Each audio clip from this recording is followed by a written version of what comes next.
Subs, Venue 3 at the 3rd Street Market Hall and the Milwaukee Bucks Foundation. Day 1, diagnosis day. The hardest day. The day you hear, I'm sorry, this is a type of blood cancer. But day 1 is just one day. At the Leukemia and Lymphoma Society, we are here to help you move past day 1. On day 45, I discovered an online community who shared great tips for in-treatment care. I missed a lot of school during treatment, and LLS helped me keep up. We are here for you. We exist for everyone fighting leukemia, lymphoma, myeloma, and other types of blood cancer. On day 185, LLS helped me file my insurance claims properly. Day 5,840 and counting, and I'm still in remission. To learn more and get help on day 1, day 2, day 983, or any day, please visit LLS.org or call 1-800-955-4572. That's LLS.org, 1-800-955-4572. The award-winning 1017 The Truth proudly celebrates Black excellence and the most monumental moments in our history. All month long, we're honoring the voices, the stories, and the achievements that have shaped our past, empowered our present, and continue to inspire our future. Tune in for Dr. Ken's Trivia, spotlighting powerful facts and moments you need to know, and Tori Lowe's Our Voices, Our Stories, amplifying the youth, perspectives, and lived experiences that define who we are. Tune in all month long as 1017 The Truth lifts up the legacy, the brilliance, and the power of Black history. Because Black history isn't just history, it's happening every day. 1017 The Truth's celebration of Black History Month is proudly sponsored by Educators Credit Union and Tayback Law. Celebrating Black excellence, celebrating our history. All month long on 1017 The Truth. Truth Nation, stand up and tap in. This is 1017 FM, 1510 AM WGKB Waukesha and W269DL Milwaukee, a locally owned Good Karma brand station. This is the Bloomberg Black Business Beat, brought to you by FidelityWealthManagement.com. After years of corporate boards diversifying, there's one group of people that are seeing a spike in hiring: white men. Bloomberg Equality reporter Jeff Green says that despite the larger DEI pullback across big companies, this shift might be because of a different reason. The emphasis is on people who are CEOs or former CEOs. They're looking for that expertise, and over the last 5 years, that has been less emphasized. When you go for diverse candidates, you're just, by definition, they are much less likely to have been a CEO. While the rise in adding white men as board members isn't related to the greater DEI pullback in the corporate world, it does highlight how a lack of diversity historically in big businesses is still having an impact on hiring today. I'm Bloomberg's Justin Milliner on the Black Business Beat.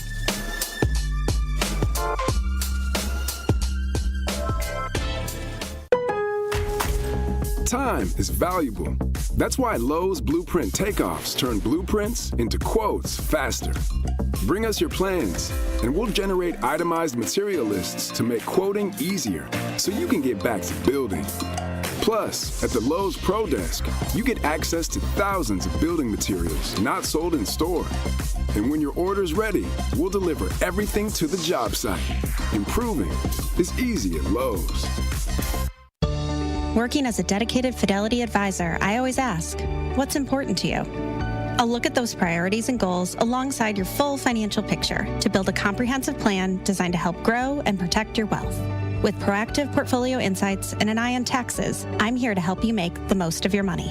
I'm Laura Maxwell, and I'm a dedicated Fidelity advisor. Learn more at fidelity.com/wealth. Investment minimums apply. Fidelity Brokerage Services, LLC, member NYSE, SIPC.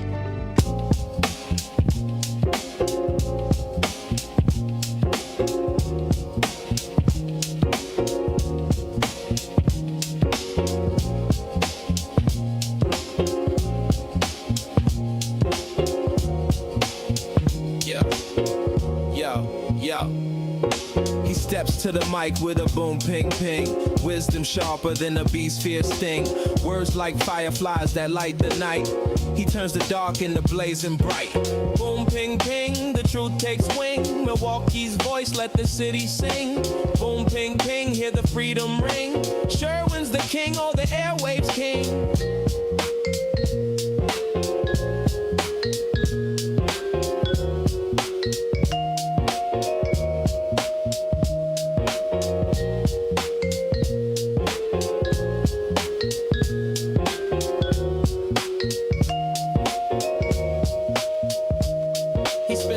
That shake the ground, unveils the truth where lies abound.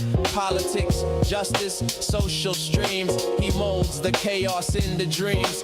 No silence here, just the sound of change. Boom, ping, ping, rearrange. Boom, ping, ping, the truth takes wing. Milwaukee's voice, let the city sing. Boom, ping, ping, hear the freedom ring. Sherwin's the king, or the airwaves king. Through the static, through the noise, he amplifies the people's voice. Boom, ping, ping. Like a heartbeat's call, he's got the wisdom to break down walls. Yeah. Da, da, da, da, da, da, da, da, da.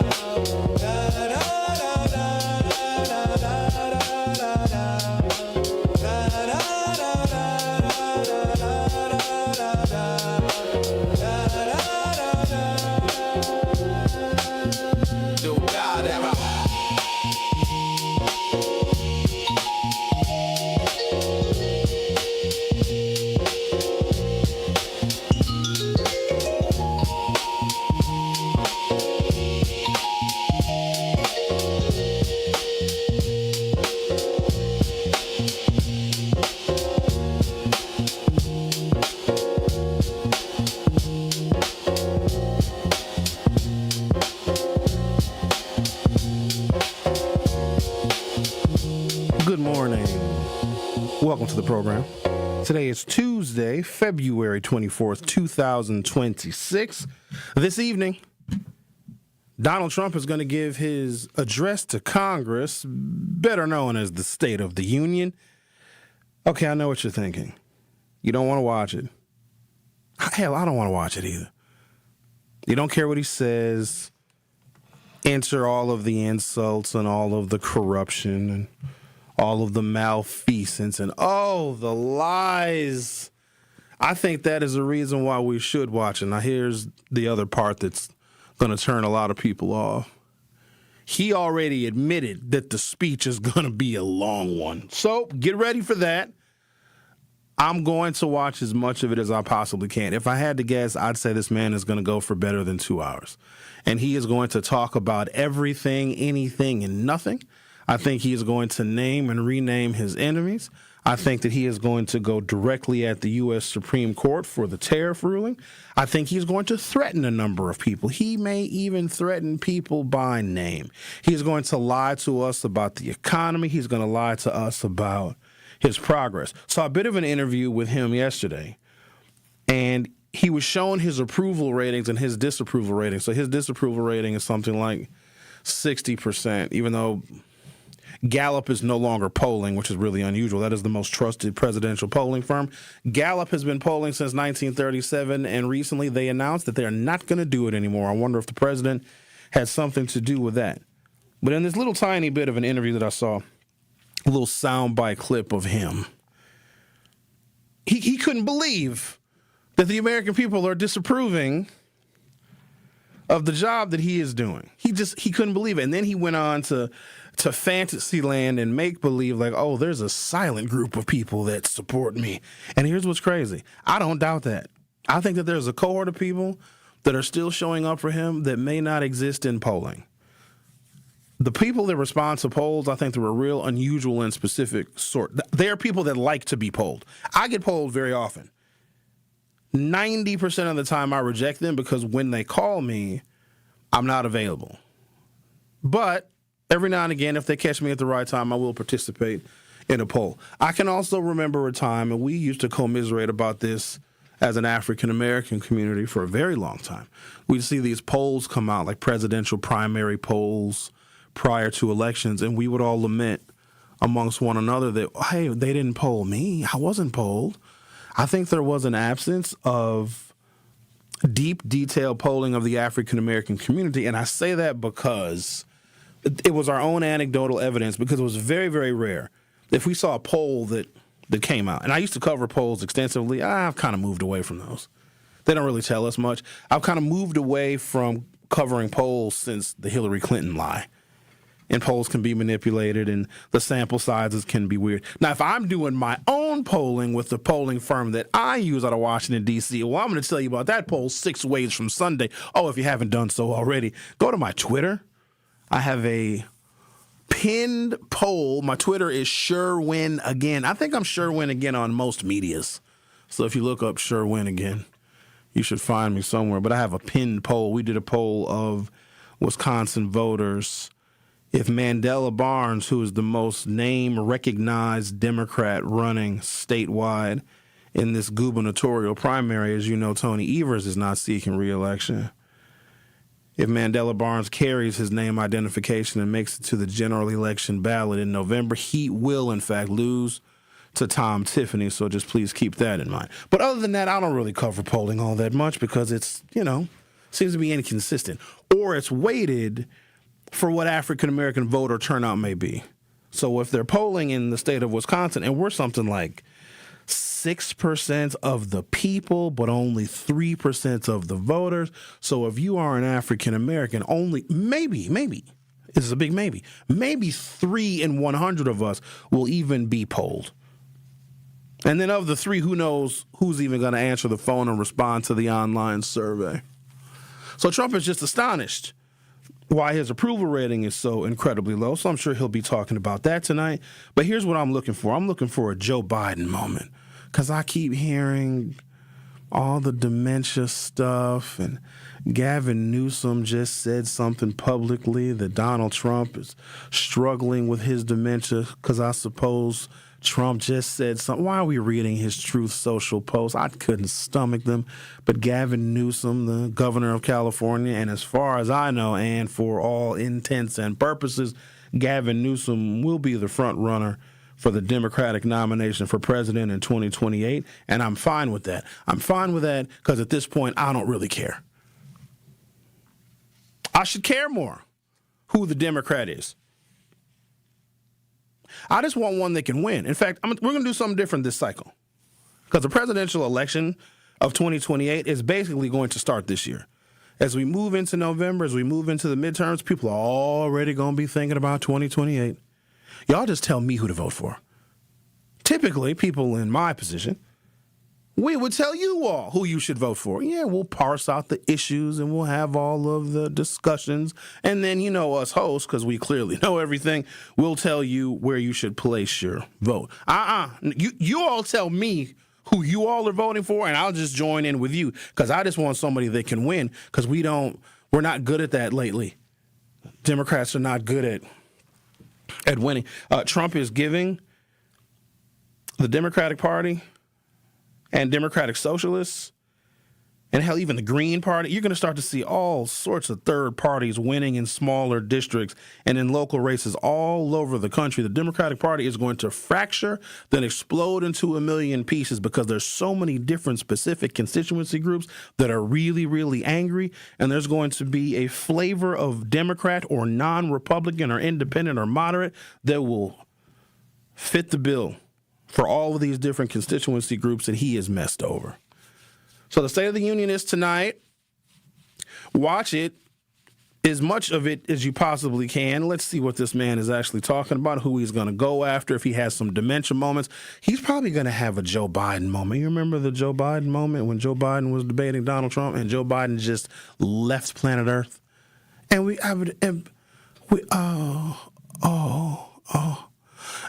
and then he came back, we solved Medicare. And right then it was over for Joe Biden. Think about how high that standard was for Joe Biden. He had a bad debate. Granted, the worst one ever. He never really was a good debater anyway. But it tanked his presidency, and I think it even harmed his legacy because of that mix-up that he had. He drops out of the race, I don't know, a week and a half, 2 weeks later. Then we get Kamala Harris, and of course she loses as well. Going to talk about some things today. I want to give you guys the real state of our union. There has been all of the rhetoric that Donald Trump has said, he's reported on, he's bragged about, but then there's what's actually going on. So I got some information I want to share with you on how the funding cuts of Doge. Remember Doge when Elon Musk was just cutting stuff all over the place and defunding federal departments? Well, where are we now? So I'm going to take a snapshot of that. How effective were those cuts? Because if they were in fact effective, we all would be feeling the sting of reductions of federal funding for those agencies. We would feel it by now. Doesn't really happen right away, but it's been a year and some change. So I'm going to take a snapshot of where we are with all of the defunding of all of those federal agencies, including HUD, including Department of Education, because remember they wanted to get rid of the Department of Education. Let's see where we are with those things. Also, where's the state of policing? Post George Floyd and then during Trump 2.0. And so I'm going to take ICE and Customs and Border Patrol out of it. I'm going to look at that separately. That's a whole separate thing. That's an extension of federal policing and the Department of Homeland Security, and they have a real specific mission, right? So Customs and Border Patrol and ICE, they're not pulling over people for traffic violations, right? They're not pursuing crimes of citizens in local municipalities. I want to talk about the state of actual policing. Has it gotten worse? Has it improved? Was there any impact made with 6 continents worth of people protesting the murder of George Floyd? And now we can look back, and we have enough time, we have enough data to see if there has been any measurable, reasonable impact to policing. I'm going to share some really interesting stuff with you on that. And then also, what is the economy really doing? We're hearing about another restaurant closing in Milwaukee. We've had a lot of things close in this city. Is that just a Milwaukee thing? You know, when a Walgreens closes and a CVS closes. And first of all, I didn't even know that many of you were that damn connected to a Walgreens to where if a Walgreens closes or if another Walmart closes, you guys have an absolute fit. Do you know how many Walmarts there are? 74 trillion. There was a time where if you lived in Milwaukee and you wanted to go to Walmart, you had to travel. You had to go to a place that wasn't Milwaukee to go to a Walmart. And now I think we've gotten used to the oversaturations of the Walmarts because they build too many, and they know they build too many. Sometimes we do that.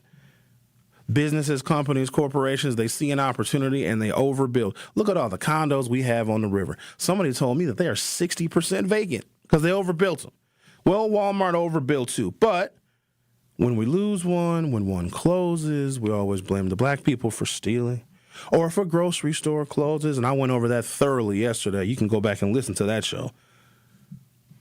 The kinds of foods that we say we want that grocery stores offer, we don't buy. The profit margin at grocery stores is only 1% to 3%. The tariffs range between 30% and 60%. Now it's a blanket 15%. And the kind of fresh fruits and vegetables that we say that we want that we don't buy are even more expensive at grocery stores, and that increases their overhead, and that's why they're going out of business. So we cleared that up yesterday.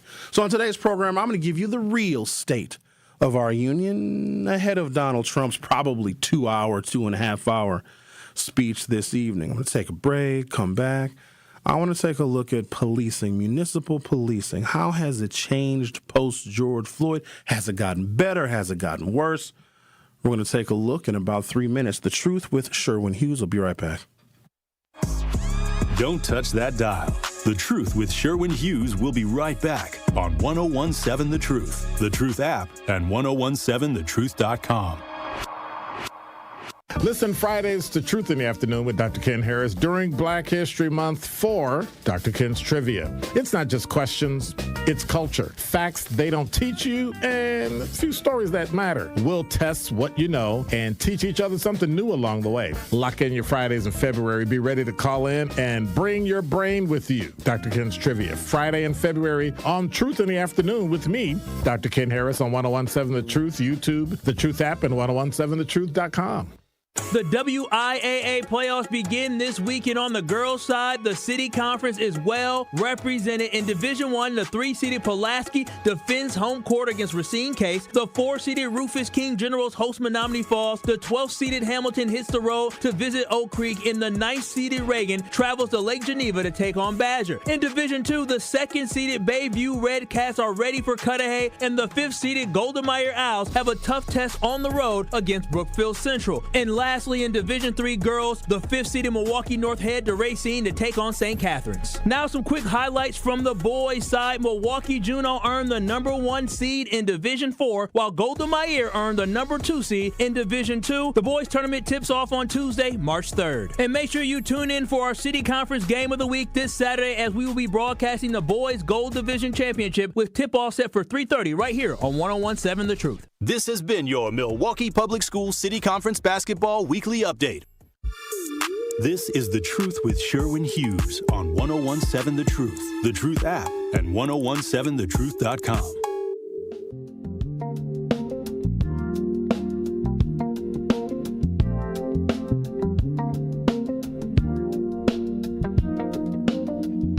I would expect, since Donald Trump 2.0, that local law enforcement would go back to being as aggressive as they were encouraged to be during Trump 1.0. But we did have some pretty substantial, at least themes of police reform, because that is when Joe Biden came in office. So November of 2020 is when Joe Biden won that election. George Floyd was killed that May. So essentially in the middle of two things, COVID and the worldwide protests over George Floyd.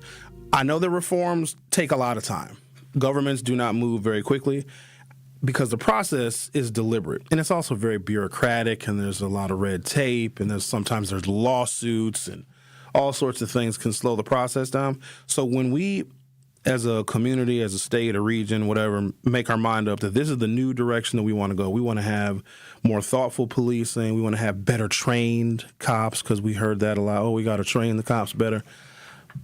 That one was confusing to me, because when we want better trained cops, we want them to be like puppy rescuers, marriage counselors, psychotherapists, psychologists.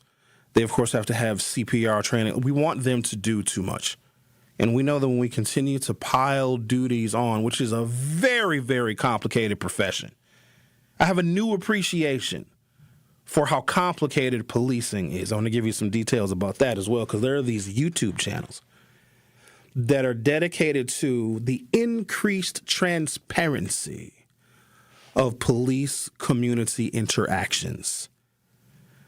The company, I believe, is called that makes the body cameras, or one of them, is called Axon. I think they are the producers or the distributors of a lot of body cameras nationwide. So there are entire YouTube channels that are nothing but Axon body camera footage. And you could look at body camera footage of police community interactions all over the country. And it is just fascinating. I was watching this stuff for hours last night. It is riveting. And it does seem that there is more of a relaxed demeanor to policing. Now, I haven't obviously seen enough interactions between communities and police, but at least what I have witnessed, and I've watched a lot of these videos. I think I found the Axon body camera footage months ago. And you even have whole TikTok channels that are dedicated to this. The use of force it looks like it's reduced, and I say that because I try and put myself in the position of the police officer, not necessarily the person that is being pulled over or the offender. These cops are given like 10 warnings before they even tase somebody. And I'm at a point where if I was a cop, I'd have been tased them. I'd have reloaded and recharged my taser several times. Like, they are so de-escalatory now that the public and members of the public that are likely to interact with the police are taking advantage of this new de-escalatory, much more sensitive kind of policing. Like, these cops are barely even yelling at these people. And there's even these new strategies that I'm seeing. I got some crime data as well because I want to put these two things together. So there's a particular crime that women commit a little bit more than men. I'm kidding, a lot of bit more than men. Women shoplift. A lot. I don't know why. You guys do. Women shoplift, girls shoplift. They do it a lot. Worst time ever in history to shoplift because there's a camera everywhere. Cameras have cameras. But what they do, it's just fascinating. This new strategy that criminals and common crooks will employ because they're taking advantage of what does appear to be more subdued policing. And a lot of times cops, they don't want to get sued. They want to have a civil lawsuit. They don't want to lose their jobs. They don't want to be demoted. So a lot of times they're super hands off, right? So here's the strategy that I've seen repeated over and over and over again on this Axon body camera footage. Warning, if you start watching the Axon body camera footage, clear your schedule because you just can't put it down. A lot of times it's a mother and a daughter, granddaughter and a grandmother. They'll be in twos. And maybe both of them are stealing, right? One of them gets caught. Let's say it's the mother or the grandmother. The younger woman that is accompanying on this shoplifting extravaganza is pregnant, visibly pregnant. Not only visibly pregnant, wearing a shirt that's too small where it exacerbates the pregnancy, okay? Fascinating stuff here. And so the mother or the grandmother gets caught. And then, of course, they want to know who you're with because they know that people shoplift in pairs. And so the mother is caught. She's, of course, I didn't take anything. You have the wrong person on it. We got you on camera. We saw you. No, I didn't steal anything. Then the pregnant accomplice comes in because they're about to cuff the woman, okay? They're cuffing this lady. Bunch of examples like this. Woman is caught stealing, red-handed. She's denying it. Police are trying to cuff her. Every single woman resists. And when I say resist, you can't touch me. You're a man. You're hurting me. I want your sergeant. They all say the exact same thing. It's almost like it's rehearsed. And then when it looks like the police officer is about to get the cuffs on, now the pregnant person steps in and says, you can't touch me. I'm pregnant. And these pregnant women, very pregnant, 7 months, 8 months. One woman looked like she was 9 months pregnant, stepped in front of an arresting officer, and it looked like her mother or her grandmother that was about to get cuffed. And now, of course, the police have got to step back and use kid gloves, and then everything, the whole dynamic changes. And it's just so fascinating. So I think that with more de-escalation and police officers taking a much more, understanding and sensitive tone when they're about to effectuate an arrest, the criminals are taking advantage of that. Since George Floyd's murder in 2020, policing has shifted toward increased regulation, with many departments banning chokeholds. This is a substantial one. From 22% of police departments had chokeholds banned in 2020. By 2025, it was 92%. That's as about as substantial as you're going to get. So I would imagine the 8% of police departments that have not yet banned chokeholds or made it some kind of company policy, probably because there is no state law, because sometimes state law in some of these cases make chokeholds illegal, felonies. Cops choke somebody, the cop loses their badge, they go to prison.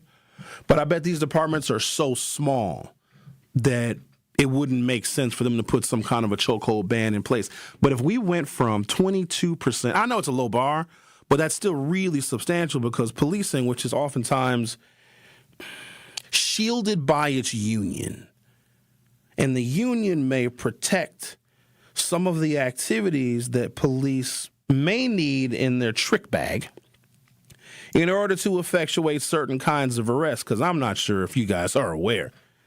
Some people are really stubborn when it comes to being taken into custody.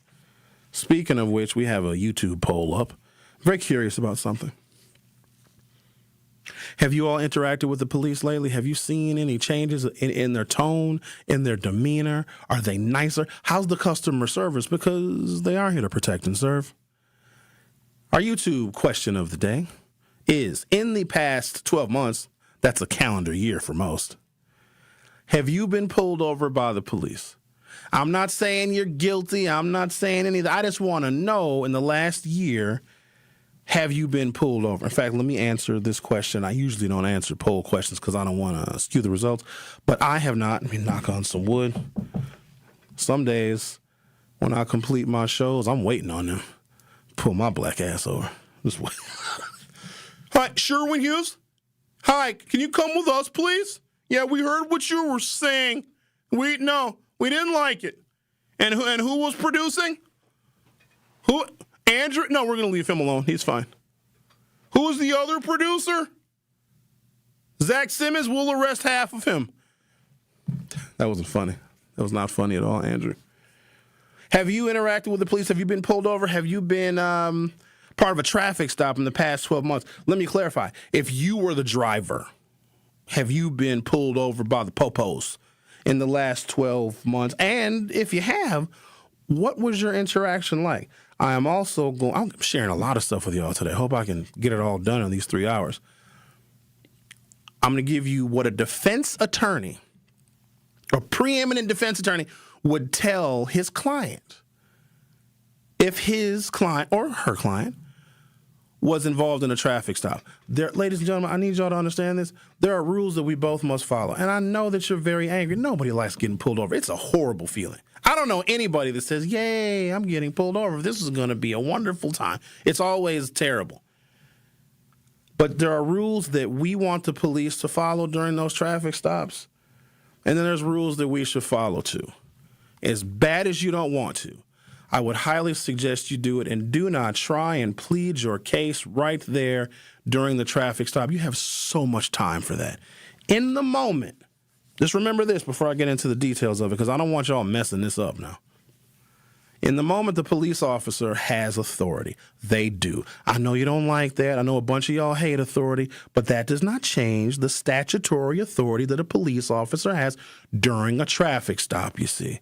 But then after their authority subsides, assuming the traffic stop ends and you go on your merry way, then you have rights.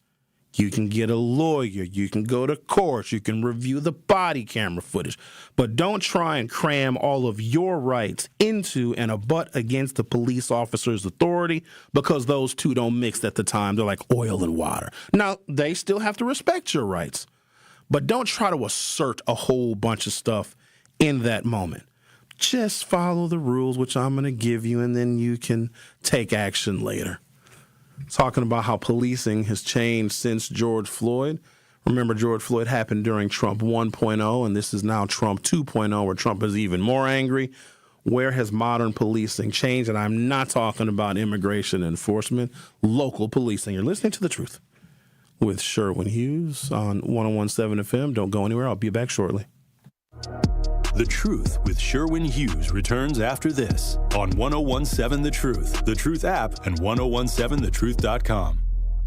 It's time to plan for kindergarten. Will your child turn 3, 4, or 5 by September 1st? Learn about kindergarten programs and enroll now. Explore schools across the city that offer traditional kindergarten, Montessori, and more. MPS students enjoy art, music, physical education, along with reading, writing, math, and science. Find out about bus transportation and before and after school care. Enroll for fall 2026 by March 2nd. Get the details at mpsmke.com/enroll.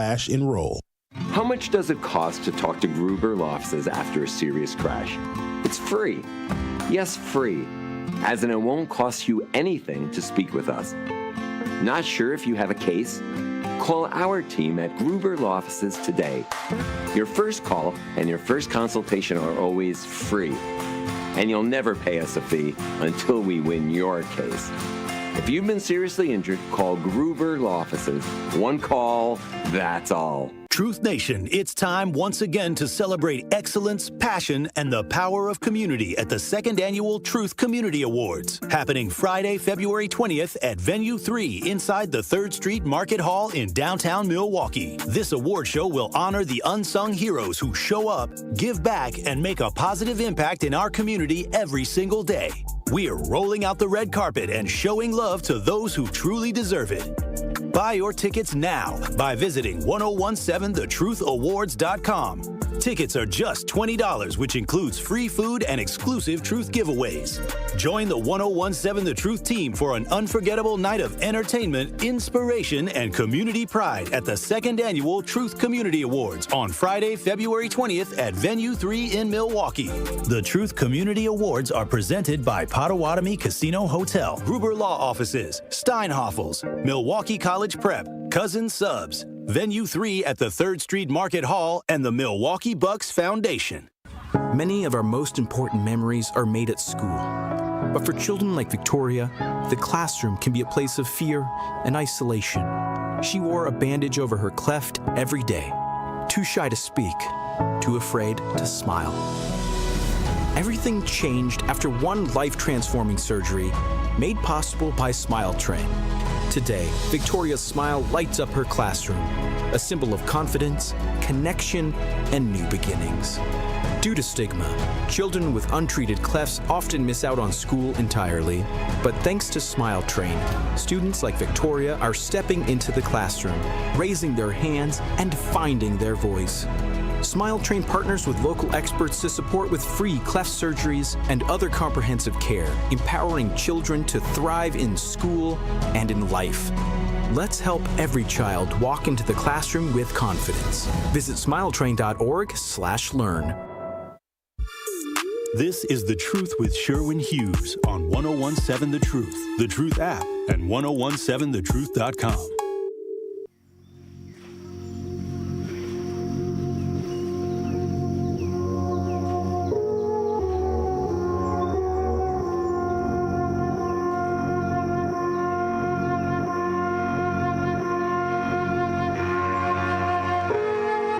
The award-winning 1017 The Truth proudly celebrates Black excellence and the most monumental moments in our history. All month, for 4 more days, we're honoring the voices, the stories, and the achievements that have shaped our past, empowered our present, and continue to inspire our future. Tune in for Dr. Ken's Trivia, spotlighting powerful facts and moments you need to know, and Tori Lowe's Our Voices, Our Stories. 1017 The Truth celebration of Black History Month is proudly sponsored by Educators Credit Union. All right, guys, so I'm looking at the early results of the YouTube poll. Oh, some of y'all are some common thugs. It's a little bit higher than I thought. I thought you were all good folk, abiding by all traffic rules, laws, and regulations. So far, with 40 votes. 17% of you have been pulled over by the police, had a traffic stop in the last 12 months. What have you been doing? Were you speeding? Did you not use your turn signal? Did you roll that stop? What did you do? And you know what? I bet the majority of these 17% got let go. A minority of people even got a ticket. If this new changing face of local policing is bearing fruits in Milwaukee, I bet the cops were probably really super nice to you. I've told the story many times how a Glendale police officer caught me zooming. I'm on Donges Bay. I'm just on the east border of Brown Deer Road. This is many years ago.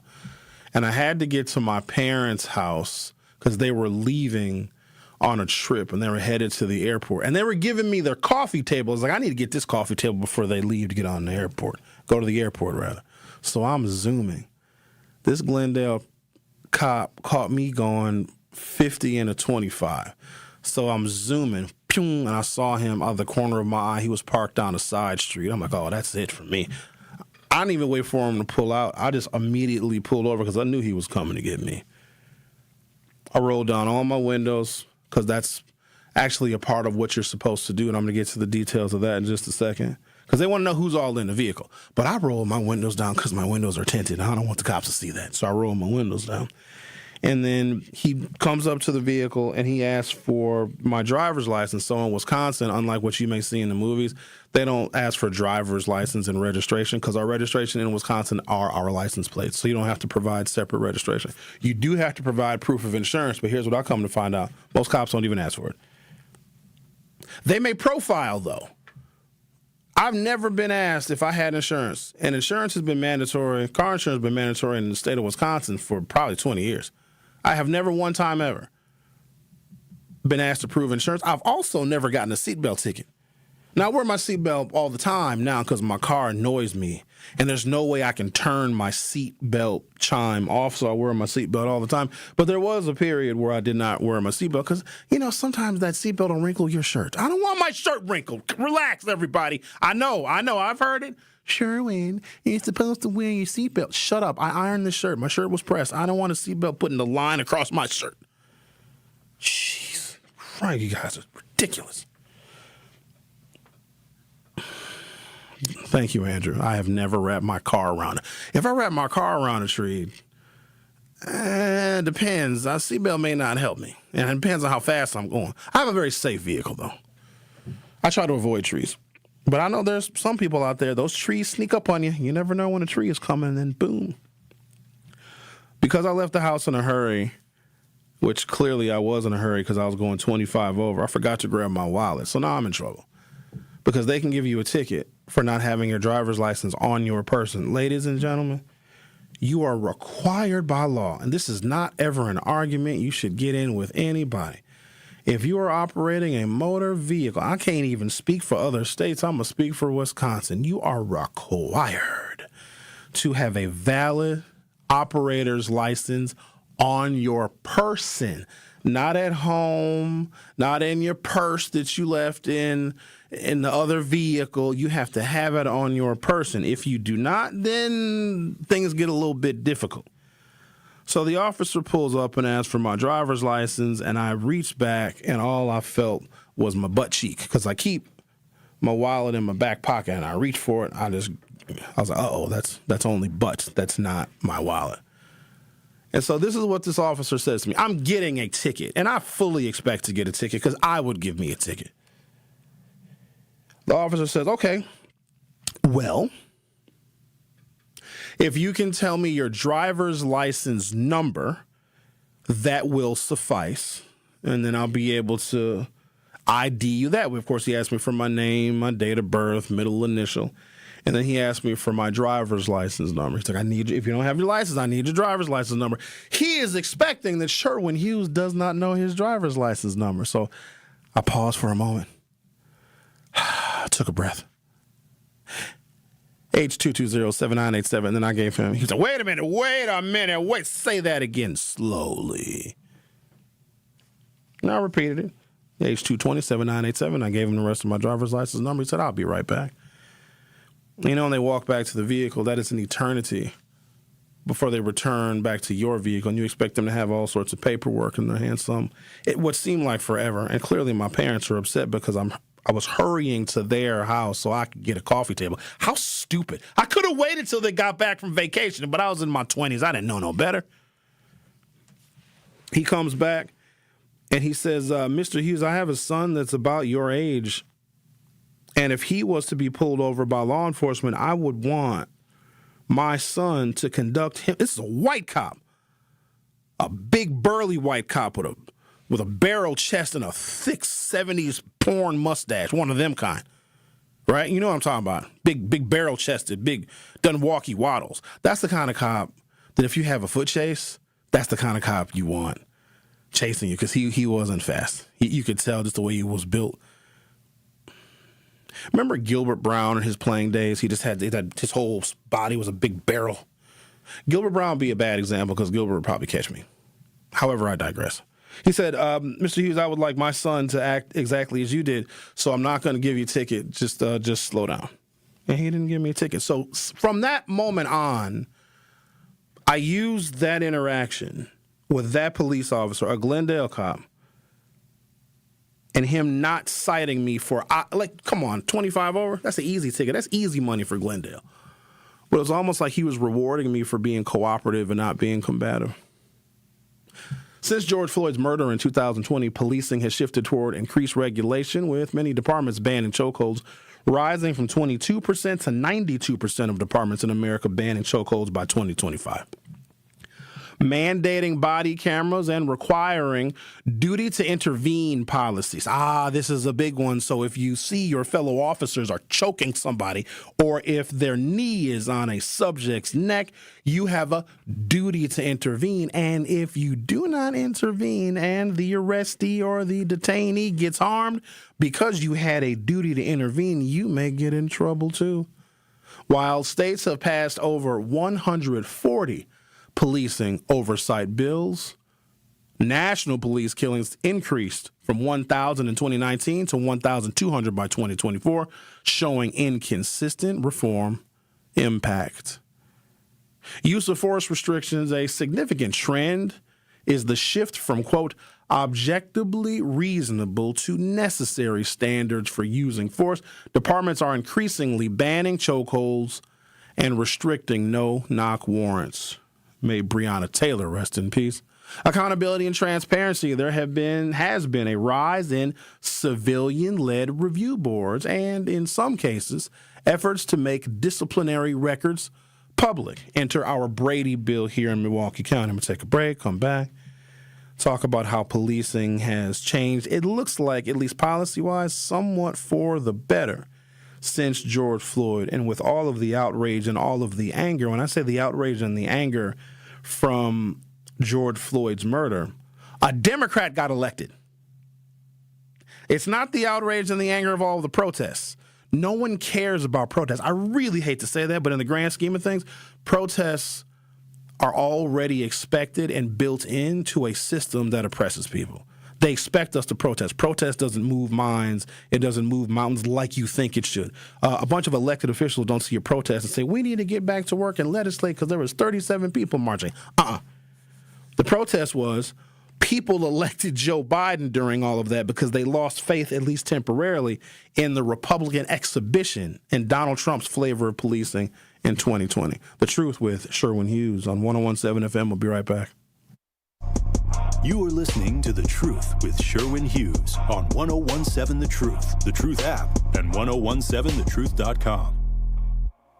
The award-winning 101.7 The Truth proudly celebrates Black excellence and the most monumental moments in our history. All month long, we're honoring the voices, the stories, and the achievements that have shaped our past, empowered our present, and continue to inspire our future. Tune in for Dr. Ken's Trivia, spotlighting powerful facts and moments you need to know, and Tori Lowe's Our Voices, Our Stories, amplifying the youth, perspectives, and lived experiences that define who we are. Tune in all month long as 101.7 The Truth lifts up the legacy, the brilliance, and the power of Black history. Because Black history isn't just history, it's happening every day. 101.7 The Truth's celebration of Black History Month is proudly sponsored by Educators Credit Union and Tayback Law. Celebrating Black excellence, celebrating our history. All month long on 101.7 The Truth. Injured at work, unable to work due to health problems, or denied veteran benefits you're entitled to? Last year, Tayback Law returned over $73 million in wrongfully denied VA and Social Security benefits to people in our communities. Tayback Law celebrates Black History Month by bringing its message to 101.7 The Truth. The team is thrilled to see Milwaukee achieve this exciting new outlet for speaking truth to power. And Tayback Law is always ready to fight for you. Call Tayback for the payback. TaybackAttorneys.com. Our children deserve a real chance to make it in life, and a good education is a passport to opportunity. At City Ford Collective, we're working to make sure there's a great Milwaukee school for every Milwaukee family, because more good options lead to better outcomes. And who doesn't want that? Together, we can give every child the foundation they need to thrive, and a stronger future for kids means a stronger future for Milwaukee. To learn more about our mission, visit us at cityfordcollective.org.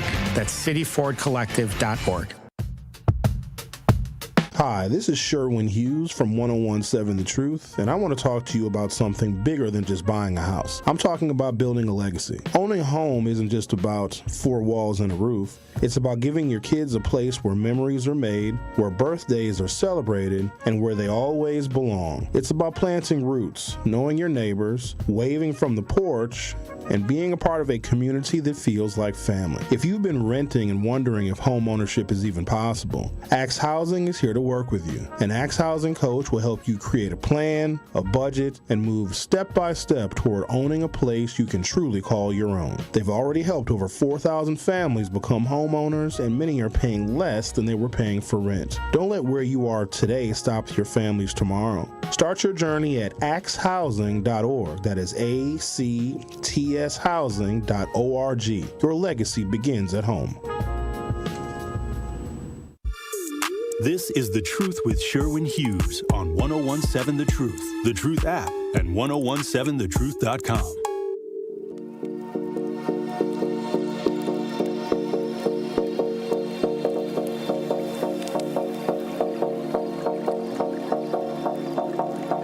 It looks like the reforms are for the better.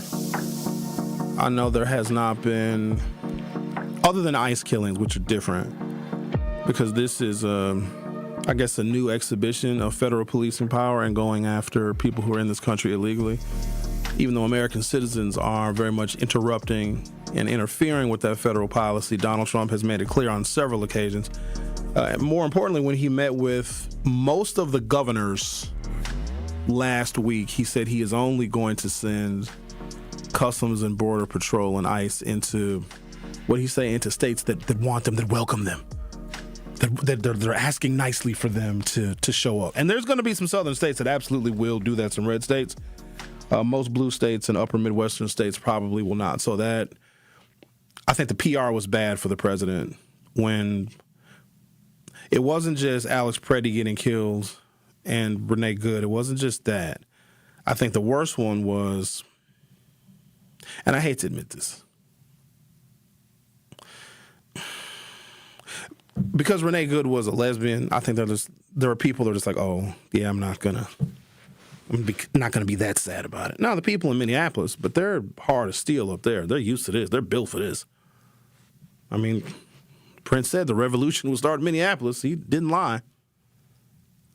But when Alex Preddy was killed, that was the worst PR for the president, but maybe not in the way that you all think. It was bad PR for the president, but first of all, he was murdered. Because he had an interaction, Alex Preddy did, with the police earlier that week, where he kicked a vehicle and broke the taillight. And he had his firearm on him. There's video that surfaced of him, because he was out there all week protesting. And he was armed when he was out there, which maybe at some point we should have a discussion.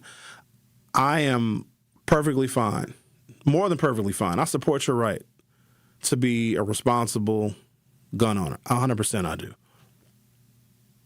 But if you bring your firearm to a place where there'll be conflict with either other citizens or law enforcement, bad idea. And for those of you that carry concealed, number one, stop telling everybody that you're carrying concealed, dummy. Do you know how many people show pictures of their guns and their concealed carry license and put it on the internet, put it on Facebook? Guess what, idiot? Now you're no longer carrying concealed. You know what happens to folks like you? Because only an inexperienced person would ever tell somebody that they have a gun and they're carry concealed. You will be disarmed by somebody. If somebody is like that type of criminal and they catch you out here slipping and you got your gun, because y'all don't know when to pull it and how to pull it. Most people, they don't know how to draw very quickly. So some people will brag like, yeah, I got my concealed carry. Don't mess with me. You should be a prime target to get your gun stolen because you're an idiot. You need to learn a lesson. The best rule of thumb, if you're going to conceal carry, which I don't even really recommend it because it's too much headache.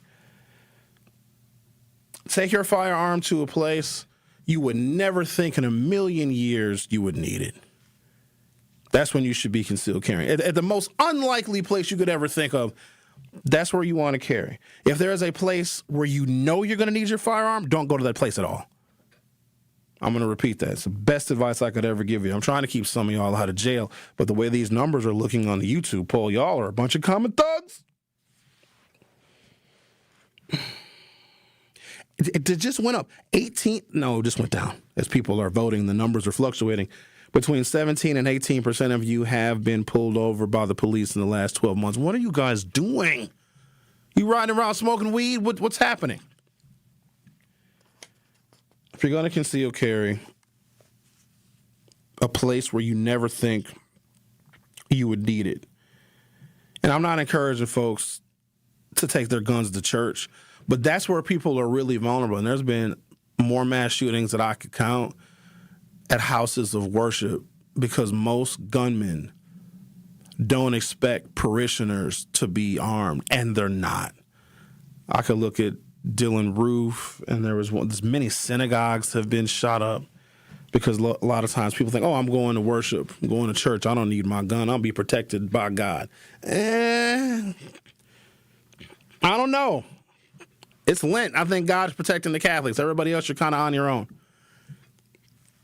Don't worry, Catholics. How many days y'all got where you got to eat fish? 30-some days? 40 days? Messing up all my fish fry places. I'm like, look at all these damn Catholics in here. There used to be good Episcopalians and Methodists in here. All these Catholics eating all my cod. But yeah, don't brag about your concealed carry. Alternative response units.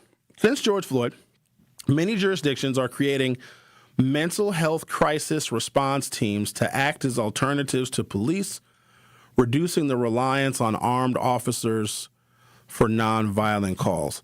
This is what defund the police in policy action looks like. Defund the police was taken out of context, and it meant how conservatives heard that was the left-wing lunatics want anarchy. They don't want any police. Defund the police in practice, not in theory, but in practice, is we don't need a cop to show up to every single call. Somebody's having a mental health crisis, and they can look very different, and they can look, and sometimes they are criminal and dangerous, but other times somebody might be having a real bad day. And a family member can't calm them down, and the family member is scared. Like, there's no weapons. Nobody has any knives or scissors or guns. Sometimes when you call the police into that situation, somebody's going to get arrested, and then taking somebody into custody when they're not having a good day makes matters a lot worse, and it can escalate, and I think you guys know how that can go. These Axon body camera videos, there's this one that I saw last night that I had to replay it. It's a boy, he's in his 20s maybe, late teens, and he's standing with his scissors over his screaming and crying mother.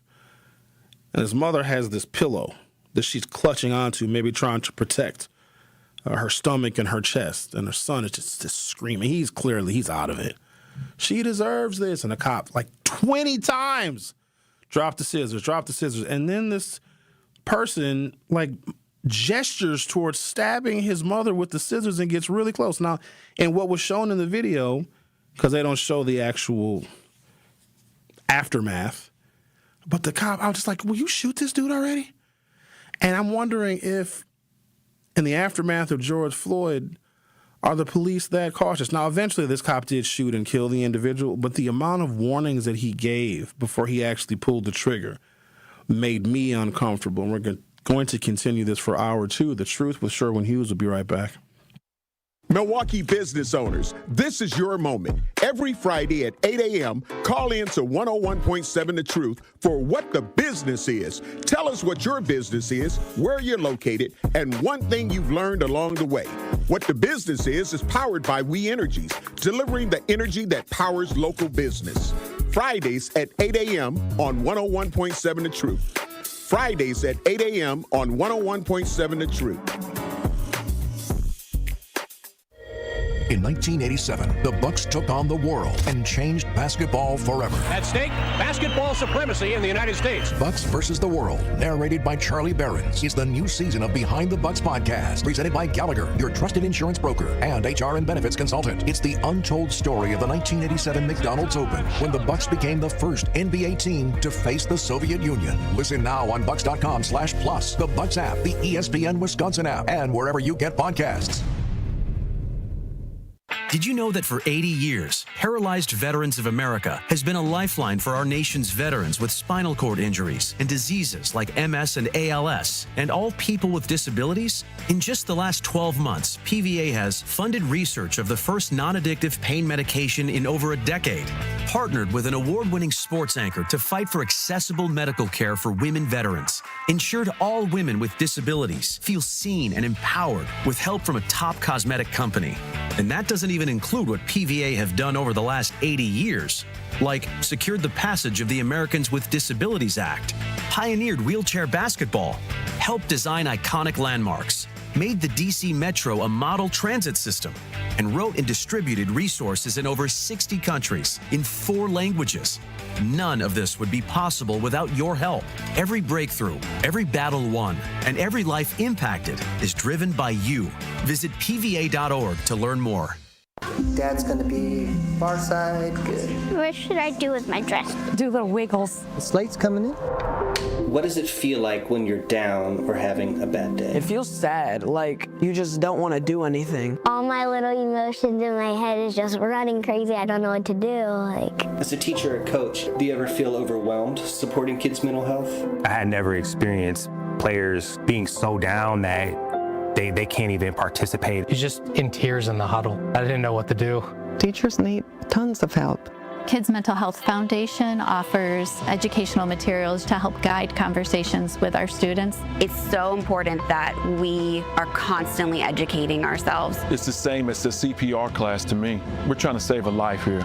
The Kids Mental Health Foundation has free tools and information developed by experts because kids' mental health starts with all of us. Scan the QR code or check out kidsmentalhealthfoundation.org to get started. Milwaukee's Black Talk lives here. You are listening to 1017 FM, 1510 AM WGKB Waukesha, and W269DL Milwaukee, a locally owned Good Karma brand station. This is The Truth with Sherwin Hughes on 1017 The Truth, The Truth app, and 1017thetruth.com. If I ever fall in love again, I'll be a friend. It's gonna be a friend. I ever fall in love again, I'll be a friend. Yeah. I like them cool. I'm kinda cocky, not too much to make it move. And try to lock me, try to take away the jewels. You cannot stop it, gotta understand the rules. I've been the type to wear the heart on my sleeve. Been the one to always choose the wrong flea. Not the type to ever see me lonely. I keep my socks on during loving. In and out, baby, in and out, can't play. Welcome to Hour 2 of The Truth with Sherwin Hughes. I've been told that I have to let my music play a little bit longer so you guys can Shazam it. So there you go. Hour 1 I spent mostly on task, trying to measure and look at least anecdotally, and some policy stuff too, how policing, local policing, municipal policing has changed potentially for the better since George Floyd, because we didn't get a federal bill.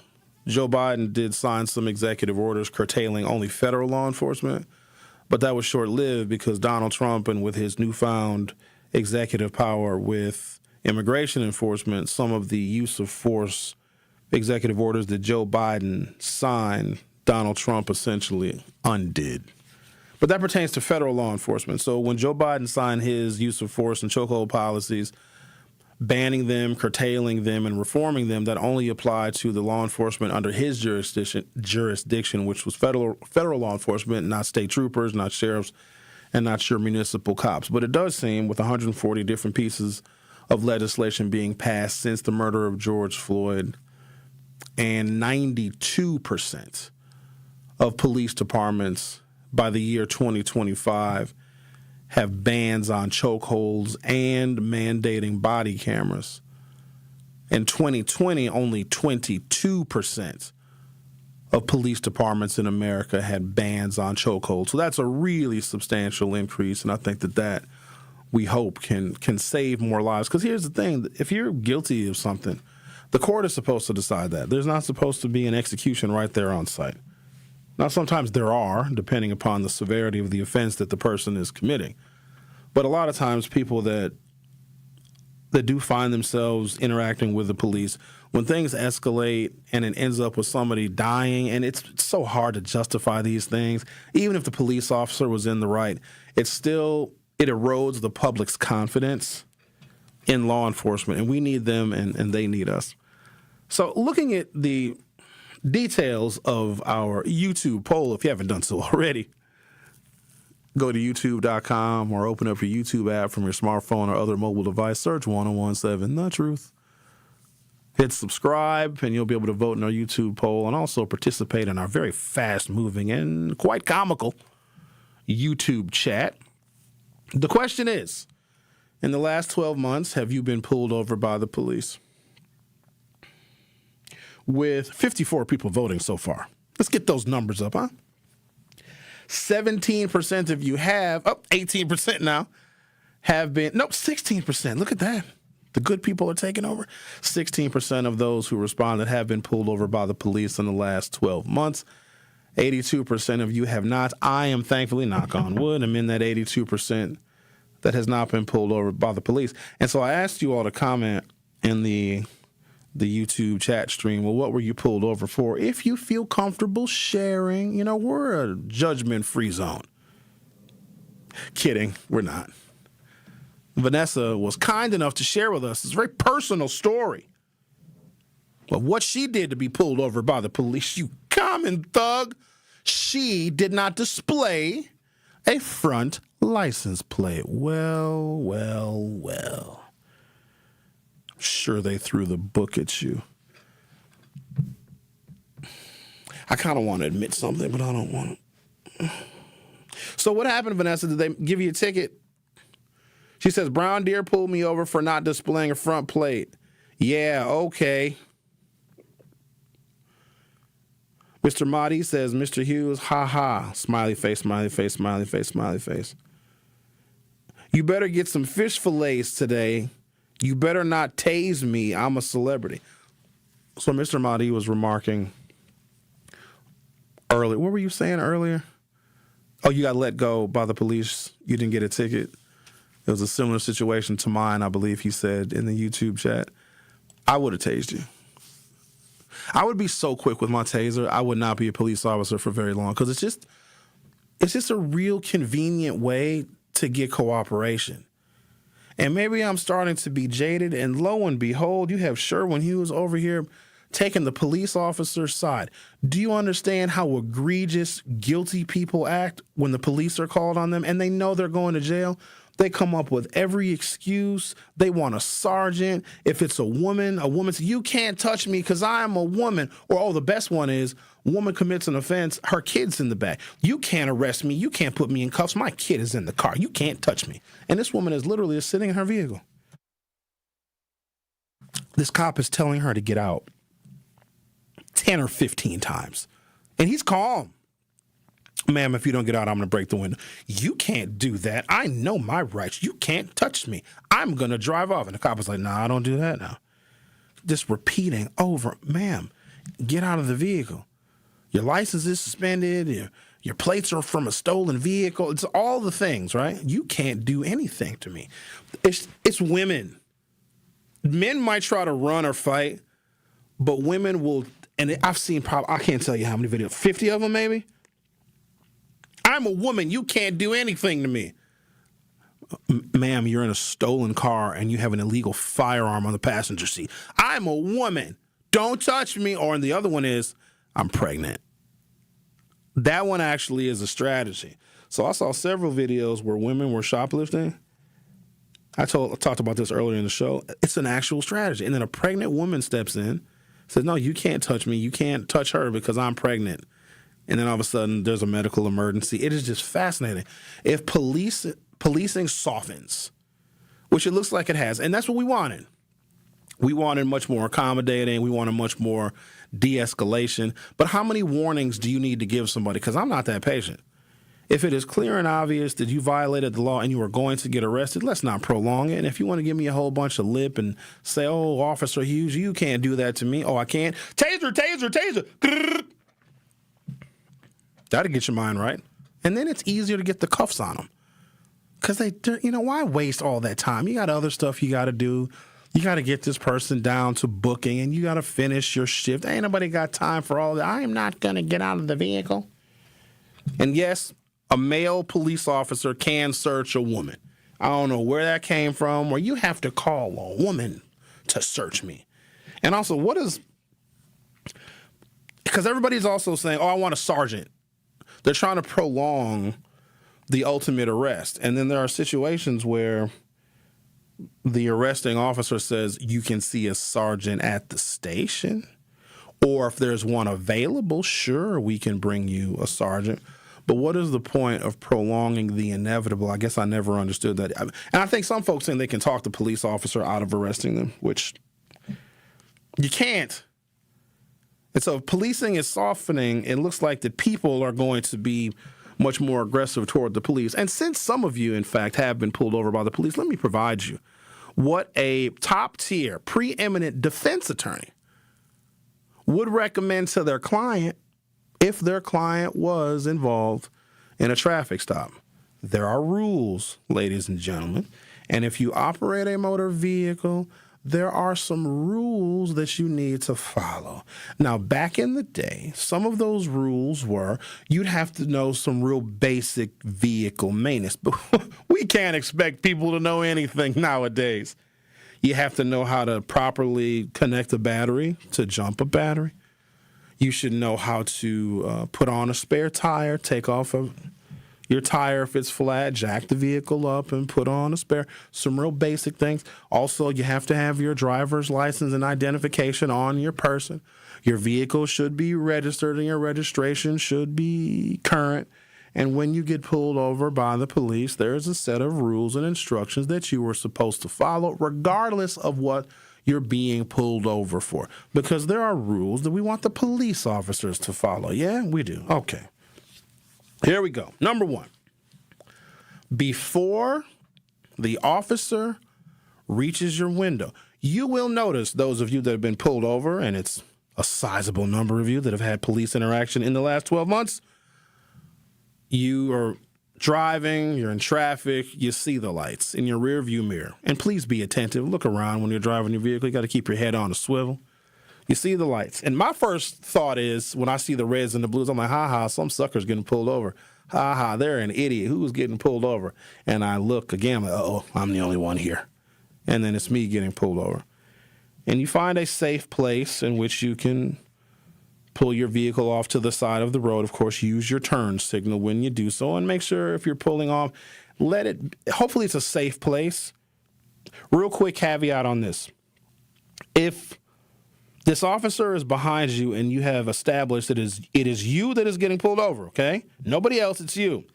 And if you don't see any safe, well-lit places at night to pull over, here's what you have to do, because they're going to think you're fleeing.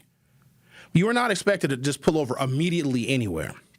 You got to find a place where both you and the officer are going to be safe. And I got to recommend this because it's going to save you a lot of headache. If you don't see a place that's safe to pull over, or if it's not well lit, you got to call 911. I'm not kidding you.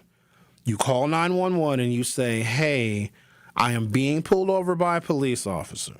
I am not fleeing, but I am looking for a safe place to pull over. And you stay on the phone with dispatch until you find a place to pull over.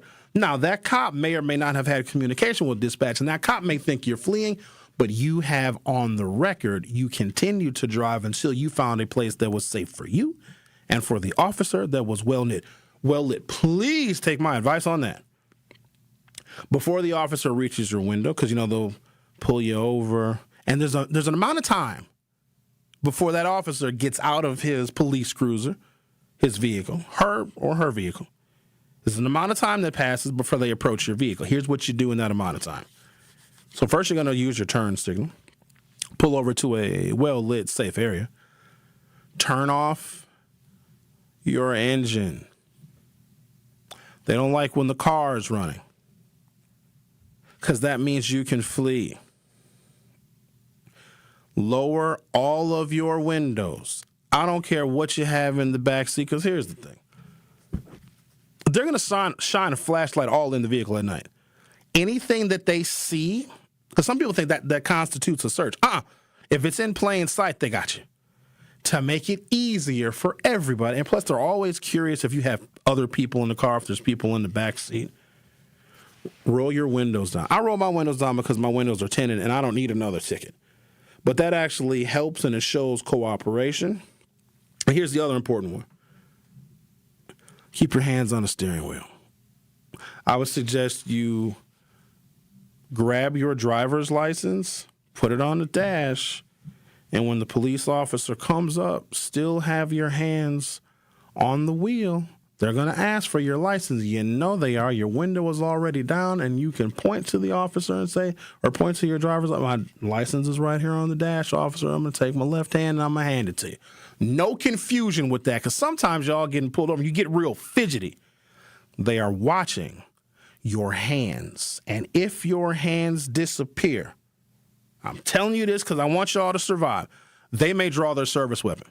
Because you could be reaching for all sorts of stuff, and they don't like that now. And you get a nervous cop late at night, stressed out, been working a 12-hour shift. You don't want to be on the short end of that stick.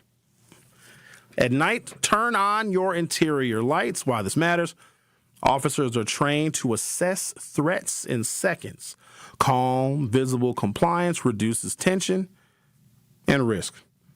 Number 2, the initial interaction. I'm going to take a break, come back. I'm going to tell you what a preeminent defense attorney would tell their clients if they are being pulled over by the police. There are rules that we all should follow. There are rules we want the police to follow. Let's make sure that this traffic stop goes as smoothly as possible. The Truth with Sherwin Hughes. We'll be right back. The Truth with Sherwin Hughes returns after this on 1017 The Truth, The Truth app, and 1017thetruth.com. On Wednesday night, the Milwaukee Panthers wrap up their regular season schedule as they host conference foe, the Youngstown State Penguins, at Milwaukee Panthers Arena. 20 to shoot. Elam will. No on the 3 to the top. Ricochet. Dorceus. He'll take the 3 and he'll bury it. Scott Warris has the coverage Wednesday starting at 6:30 p.m. on 1017 The Truth and the Milwaukee Panthers Sports Network from Learfield. Tip-off happens at 7 o'clock.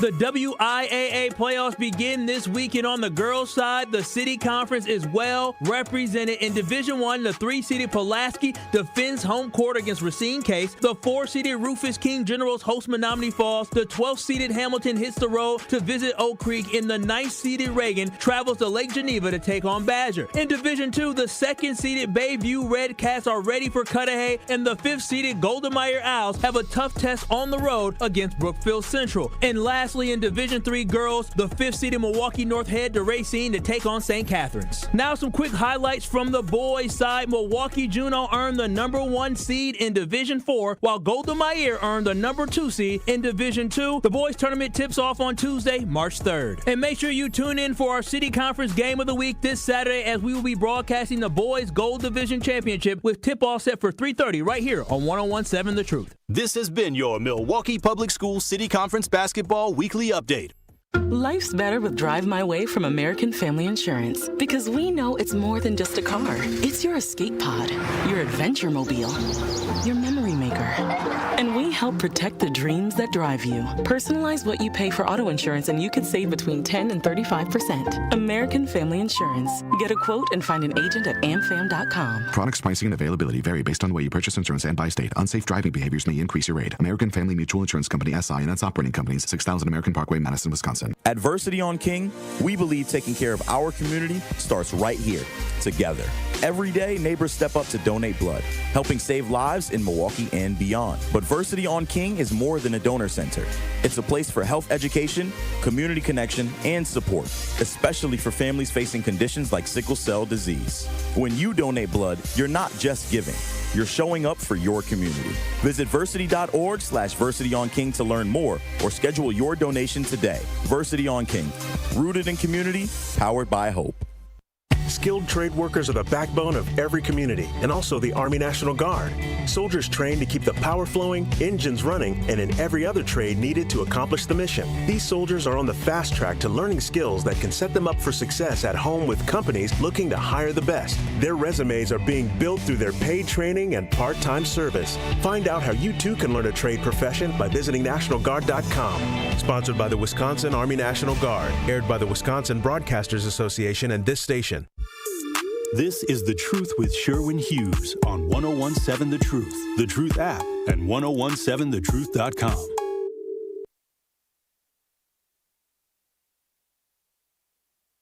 I don't think it's possible, bro. I can't go, bro. I like to stay up. Everybody's fine. Yeah, I think that other song was unclean. Don't get pulled over by the police, and if you do, there's some rules that I want you to follow because, you know, policing has changed since George Floyd.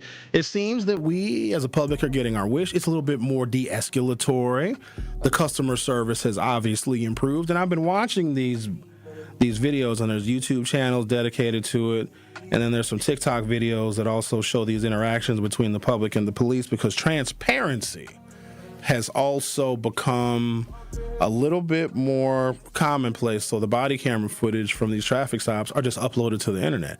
And I'm not sure if police departments are doing this willingly or are they requested? Is somebody requesting body camera footage and then someone uploads them to YouTube? I'm not sure, but you can literally search by city and see a whole bunch of different interactions between the police and the public. And maybe it's selective. But I know there's hundreds, if not thousands, of body cam footage videos from all over the country showing the interaction between the public and the police. And in the ones that I have seen, now there's some police that are a little bit more aggressive. They use a little bit more profanity. But then there's some that display a kind of customer service that I never thought a police officer would exhibit. They're really, really nice. It can be a bad situation, right? Like, oh, this person is wanted for homicide or manslaughter, and the cop is like, "Hi, how are you? Got your driver's license on you? Okay, so you are a suspect in a homicide. I'm just gonna have you step out of the vehicle." They're very nice. What is most important, because we lose sight of this, and there's a theme in these videos: the race of the people that are pulled over. I'm never gonna argue or dispute the level at which African Americans are arrested, because I can't argue with those facts. I know we interact with the police a lot. And I also am not going to automatically in every single situation say, oh, it's racist. We cry wolf a lot. And we've cried wolf so much when it comes to racism that when actual events of racism and racial bias and bigotry and prejudice really occur, when it really, really happens, nobody believes us. Every single thing that some black folks do, even when and especially when it's their fault and they're acting irresponsibly and they don't want to take accountability and law enforcement gets involved, the first thing they say, and it's evident in 95% of these videos, you're a racist cop. One woman had a car full of people, 4 black women rather. One of them was pregnant. Cop was like, get out of the vehicle. You can't be in the vehicle. Vehicle was stolen. She didn't have a driver's license. The plates were bad. You name it. She flees. She said, oh, I thought you were going to kill me, so I fled. She fled, hit one car, hits another car, and kills 2 people. And her excuse for fleeing was, oh, I thought because police be killing people, I thought you were going to kill me. And then the irony is she ended up killing 2 people, got 15 years in prison. Every situation is not racist. There was a shoplifting incident in Home Depot where the woman basically gets caught shoplifting. She went in there to return something, decided she wanted to steal something, gets caught. The Home Depot people are like, yo, we saw you, just put it back. And then the lady's like, well, I want you to do my return because I'm returning something. Like, nah, we're going to call the police on you. Then this woman is arguing and yelling and screaming at the police and said she's not going anywhere. You can't give her a ticket. She wants to review the security tapes. Then she said she was having an asthma attack, and then she called the cops racist. I don't know how police officers do it. The excuses that people will make up, including race or I'm pregnant or whatever, or I think the cops are going to kill me, to avoid getting arrested is insane. I would tase everybody. I might make it, I don't think I can make it 2 weeks as a cop. I'd get one paycheck. Officer Hughes, we got 13 more complaints this week. Can you tell us what your week was like? We see that you've pulled over 13 people for various offenses, and you've tased everyone. Can you give us some detail on why you deployed your taser 13 times in 13 traffic stops? Yeah, well, one lady, I didn't like how she looked at me. Oh, Mr. Hughes, I'm sorry, Officer Hughes, that's not a valid reason to tase someone. Okay, can you tell me about what happened on last Tuesday at 5 p.m. and you tased a 7-year-old? Yeah, I didn't like the fact that he was wearing Jordans. I thought that he should have been wearing a different shoe. So and you also tased his mom. I did because I didn't want the mom to feel left out, and also she probably was the one that bought the Jordans, so I had to let them ride the lightning. I just wouldn't be a very good police officer because I'm just not patient with people that are acting in a disrespectful way. And the other part about being a cop, from what I'm seeing, and I know this is not doing it any kind of justice, it's even way harder, I'd imagine, than what I have witnessed. But the public is awful. Oh, the public is so bad. We're disrespectful, we're mean, we're rude, all cops are racist, all cops are this, all cops are that. The thick skin you got to have to be a cop because they are being berated, called every single name in the book. With me, you got... I give you one profane word. Anything after that, taser, taser, taser. Grrr.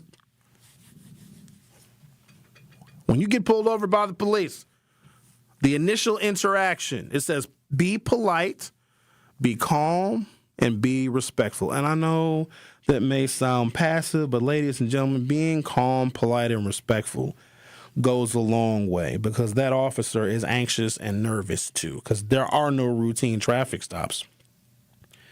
And if that officer is anxious and nervous, even though they may appear, together and they may appear confident, that cop doesn't know what's going on. They don't know what's happening in your vehicle. They don't know you. So if you're calm, you maybe can ease the tensions and ease the anxiety because ultimately we want everybody to get on their merry way. Now they're going to ask you a question.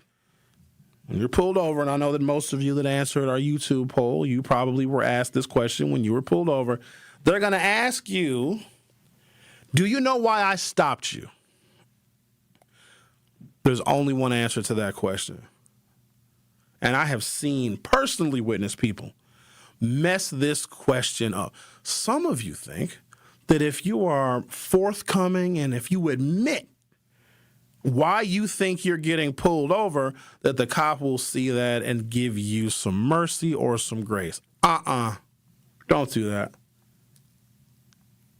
The answer is always no, officer. If they ask you why they pulled you over, you say no. Because here's what some of you do. You're going to admit stuff that the cop maybe didn't even notice. Oh, you know what, officer? You're pulling me over because I was speeding. And the cop will be like, nope, that's not why I was pulling you over. But guess what? Now you're going to get a speeding ticket. Oh, officer, you pulled me over because I wasn't wearing a seatbelt. Oh, I didn't even notice that. Now you're getting a seatbelt ticket. Oh, officer, you're pulling me over because didn't use my turn signal. Oh, my gosh, you didn't? All right, let me write that down, too. Now you just got yourself a whole bunch more tickets. They know why they are pulling you over. You're not supposed to know that, and you do not want to admit guilt. Stop talking to them folks. Stop being a big mouth. Stop guessing why they pulled you over. Do not, from a defense attorney, they'd say, don't admit guilt, do not guess, do not apologize, and do not explain. Here are some bad examples. I was only going 10 over the speed limit. Bad example. Bad example number 2. I was in a hurry. Bad example number 3. I didn't see the sign. Now you're admitting to being inattentive. If they ask you what the speed limit is on a particular road, you should know. If you say that you don't know, that is more evidence of you being inattentive. Now, I'm lucky because my vehicle on the display It shows the speed limit on the road that I am currently driving on. So if a cop asks me, Sherwin, do you know why I pulled you over? Or do you know what the speed limit is on this road? I can just look at my screen, and my screen's a little cheat code. It'll tell me the speed. Let's talk to Derek, shall we? Derek, you're on 101.7 The Truth. How are you? I'm doing well. We had that conversation at our church. This happened, the pastor of this church was, he had family members who were police officers, and he tells them, this is what you need to do. Of course, I mean, you know something, they were walking it through, and he says, you know something, when you show me your driver's license, definitely don't get in any arguments, and you have rights, but he was just saying that if you feel your rights have been violated, go down to the what is it called, the station, and make a complaint with the people at the station, and then they can take it from there. But he says, you know, don't, like he said, keep your hands where they can see them. And he said, these are black police officers. Derek, when was the last time you've been pulled over? And what did you do? Several years. Oh, what did you have? Dope and guns in the car? Prostitutes, maybe? Were you human trafficking? What were you pulled over for? Epstein files? No, I was. It was the last time I was pulled over was. I did not have a light on the right hand side or something like that. My light right hand side and my driver's side or passenger side wasn't on or something like that. Oh, that's a moving violation, buddy. You should have been tased. Were you tased? No. Oh. I was in another state.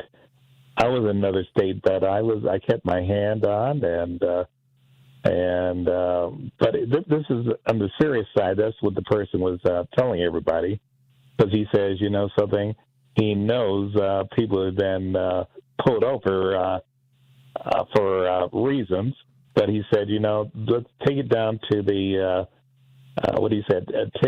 These are black police officers saying, take your complaint down to the station or something like that, and make out a complaint there, but don't get into any kind of arguments. Don't make any quick moves, and definitely have your driver's license and have your ID. And somebody was telling me they were looking at somebody in my cousin's family, and they said, man, this person's license tags are 2 to 3 years old. And what is he doing driving with his license tags being 2 to 3 years of age? They haven't been renewed in 3 years. Did they get tased? Now they know that you don't. And no, they didn't get tased. But now they know you don't have any insurance. But on the serious side, Sherman, he was just saying what you're giving is a lot of helpful advice. Thank you. Let me get back to it then. I want to give more. I mean, it's very helpful advice. Because thank you. I want to. Can I get back to? I want to give more helpful advice. Yeah, people wind up losing their lives, and a lot of black people, young black people, wind up losing their lives. Yep. And you hear the same thing. That's why I'm giving the helpful. That's why I'm here giving the helpful advice. I like to be able to get back to giving the helpful advice, if you don't mind. No, you're fine. But I appreciate you taking my call, but I also appreciate you doing this because it's very well needed. Thank you, Derek. And you take care. All right, then. Take care. All right. Bye. Oh, okay. Hello, then. Goodbye. See you later. Don't. All right, then. I would have tased him. 100%.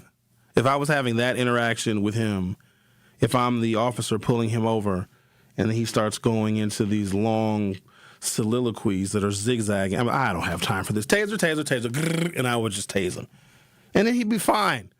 It'd wake him up a little bit, and then I'd be able to cuff him and stuff him. All right, the truth with Sherwin Hughes, going through what you should do if a defense attorney was advising you if you get pulled over by the police, because it does seem that there is a much more accommodating and softer tone to modern policing in the wake of the murder of George Floyd. And let's all just follow the rules so we can live another day. Live to see your day in court. We also have a YouTube poll asking you if you have been pulled over by your city's finest in the past 12 months, and 20% of you have. Love to hear what you were pulled over for and how those interactions went. Were any of you tased? I don't think y'all have been tased enough. I think that's the problem with Milwaukee. We're not being tased enough. And tasing will get your mind right. I think that's what needs to happen. Now watch, I'm gonna get tased today. Hi, Sherwin, heard your show today. Kind of step onto the vehicle for us? Ugh, fine. Taser, taser, taser. Grrr. The Truth with Sherwin Hughes. Will be right back. Don't touch that dial. The Truth with Sherwin Hughes will be right back on 1017 The Truth, The Truth app, and 1017thetruth.com.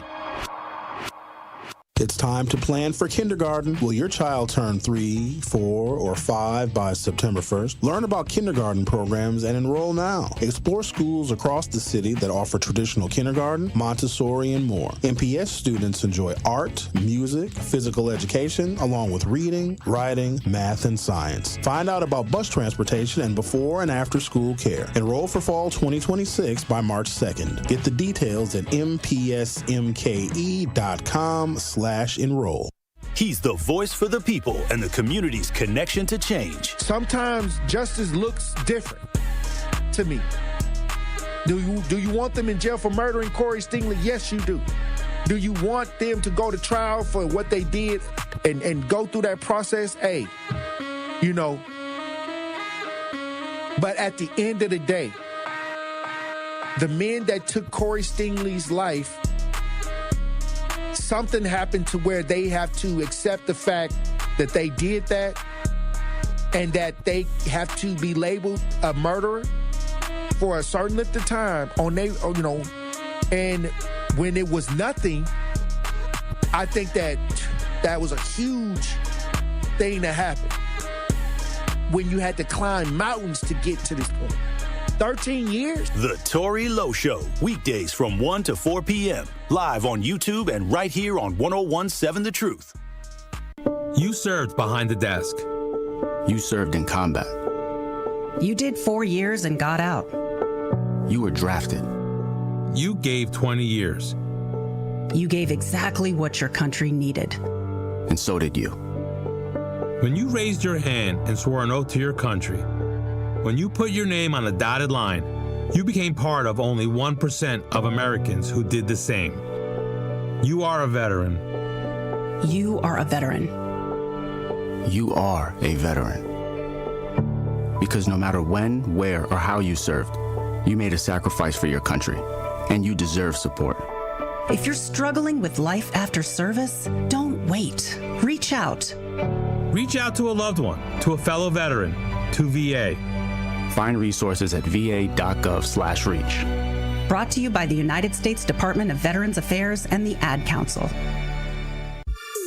This is The Truth with Sherwin Hughes on 1017 The Truth, The Truth app, and 1017thetruth.com. You're a jerk. I know. You're a jerk. I know. You're a jerk. I know. You're a jerk. I know. You're a jerk. I know. You're a jerk. I know. You're a jerk. I know. You're a jerk. You're a jerk. No boy. You're a jerk. You're a jerk. No boy. You're a jerk. You're a jerk. No boy. You're a jerk. You're a jerk. No boy. You're a jerk. Jerk. Sound of my taser. You guys hear that? Don't get tased. Talking about the state of our union, Donald Trump is giving his State of the Union address tonight. He has warned us it's going to be long. I'm going to watch it. I'm not going to watch all of it. I'm going to see if he's mentally on point.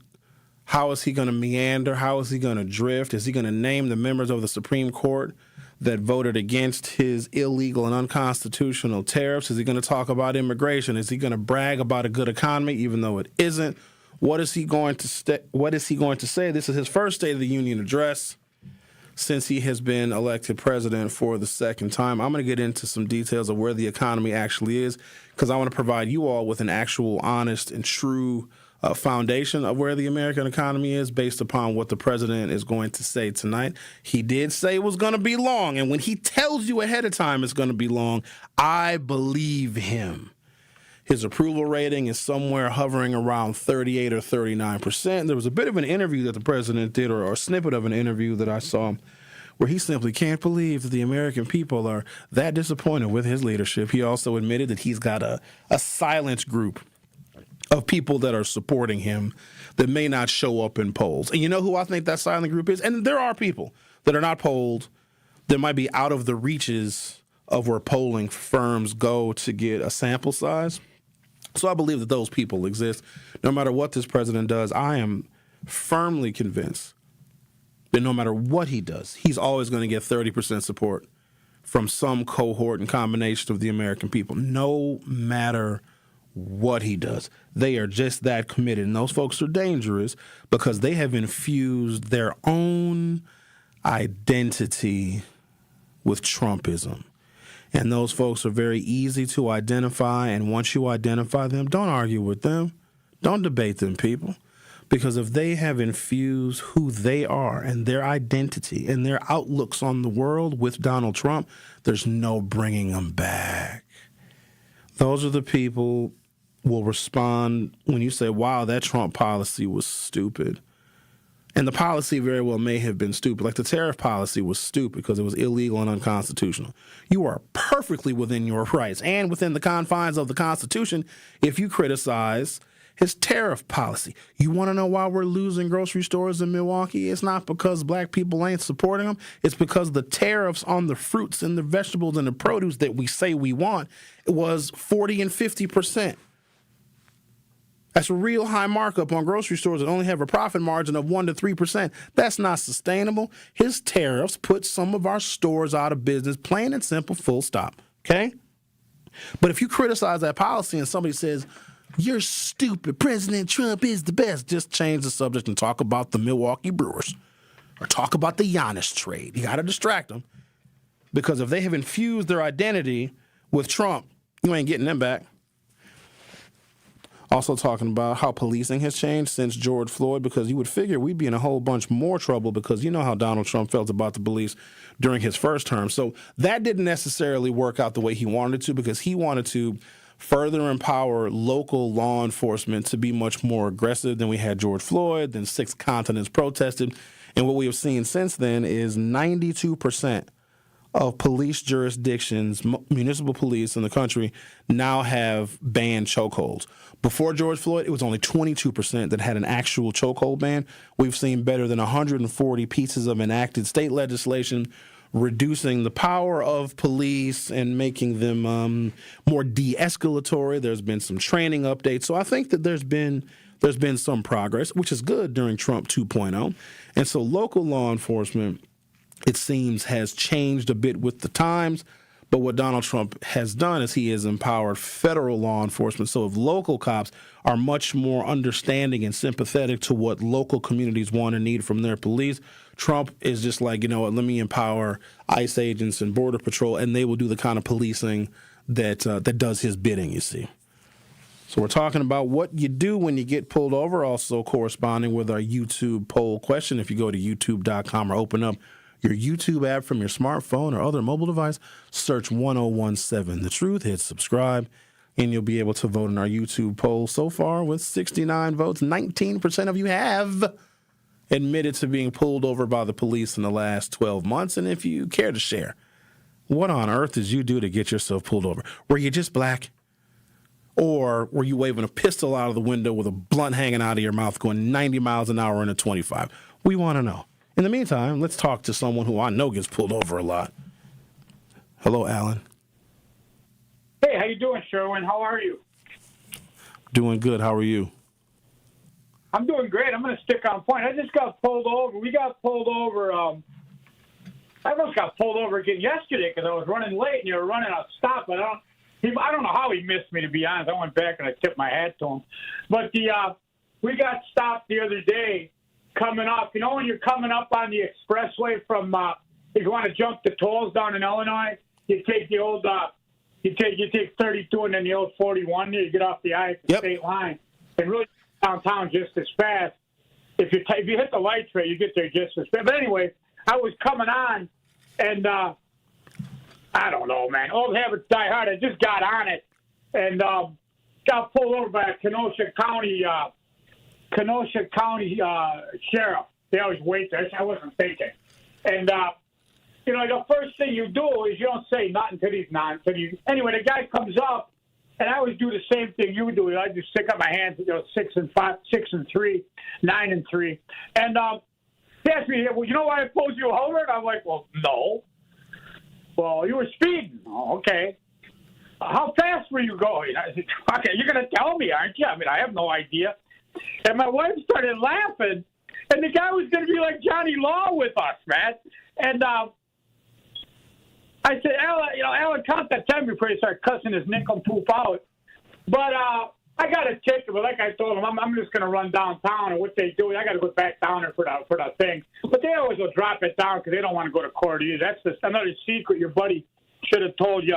Always go to court, man, because they'll never, what they're going to do is they're going to try to negotiate because the cops got to come in, and if they don't come to court and you're there, they'll dismiss the ticket or give you some next to nothing, seatbelt violation or something.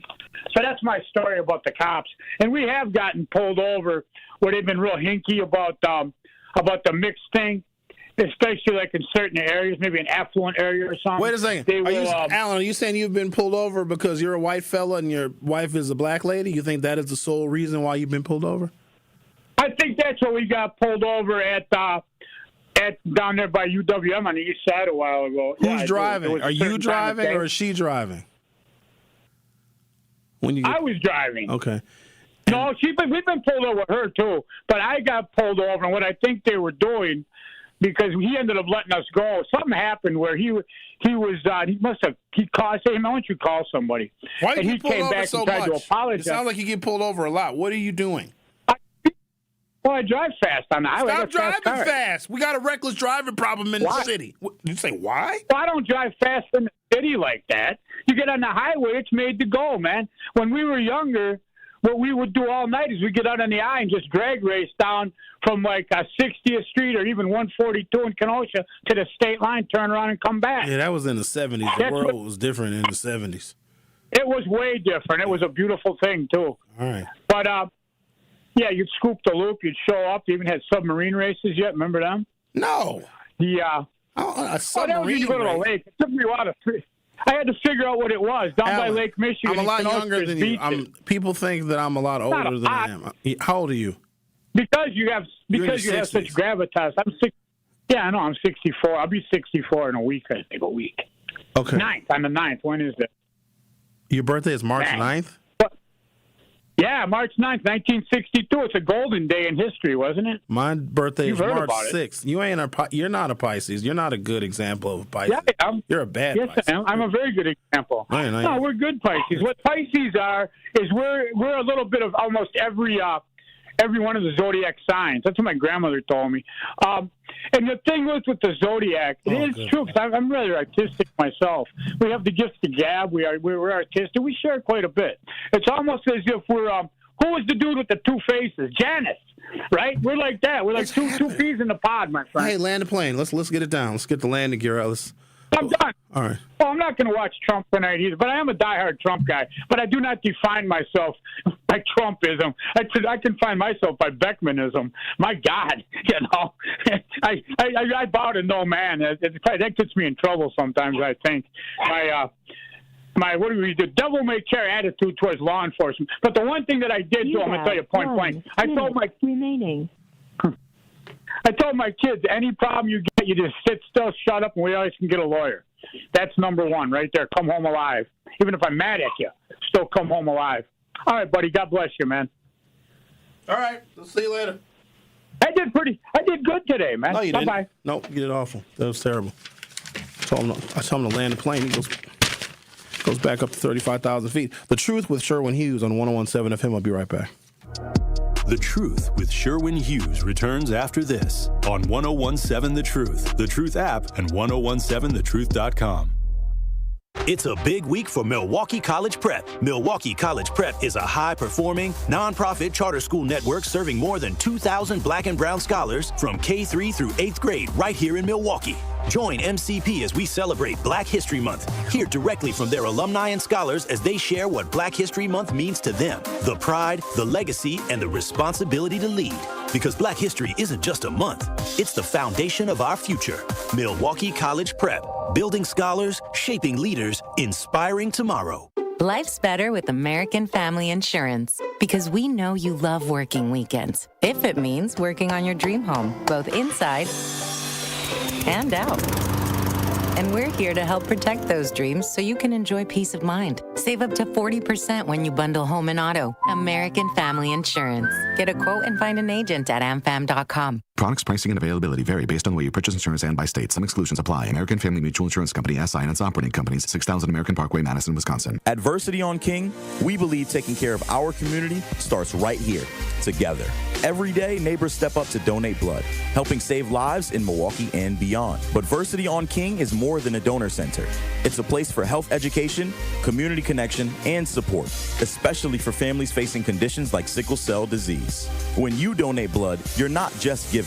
You're showing up for your community. Visit versity.org/VersityOnKing to learn more or schedule your donation today. Versity on King, rooted in community, powered by hope. Hi, I'm Priscilla Presley. My love for animals began when I was 5 years old. That sparked a lifelong commitment to speak up for animals who can't speak for themselves. Elvis and I supported American Humane Society because your compassion can change a life. American Humane Society strengthens the bond between humans and animals. Please visit AmericanHumane.org to learn more. Thank you. This is The Truth with Sherwin Hughes on 1017 The Truth, The Truth app, and 1017thetruth.com.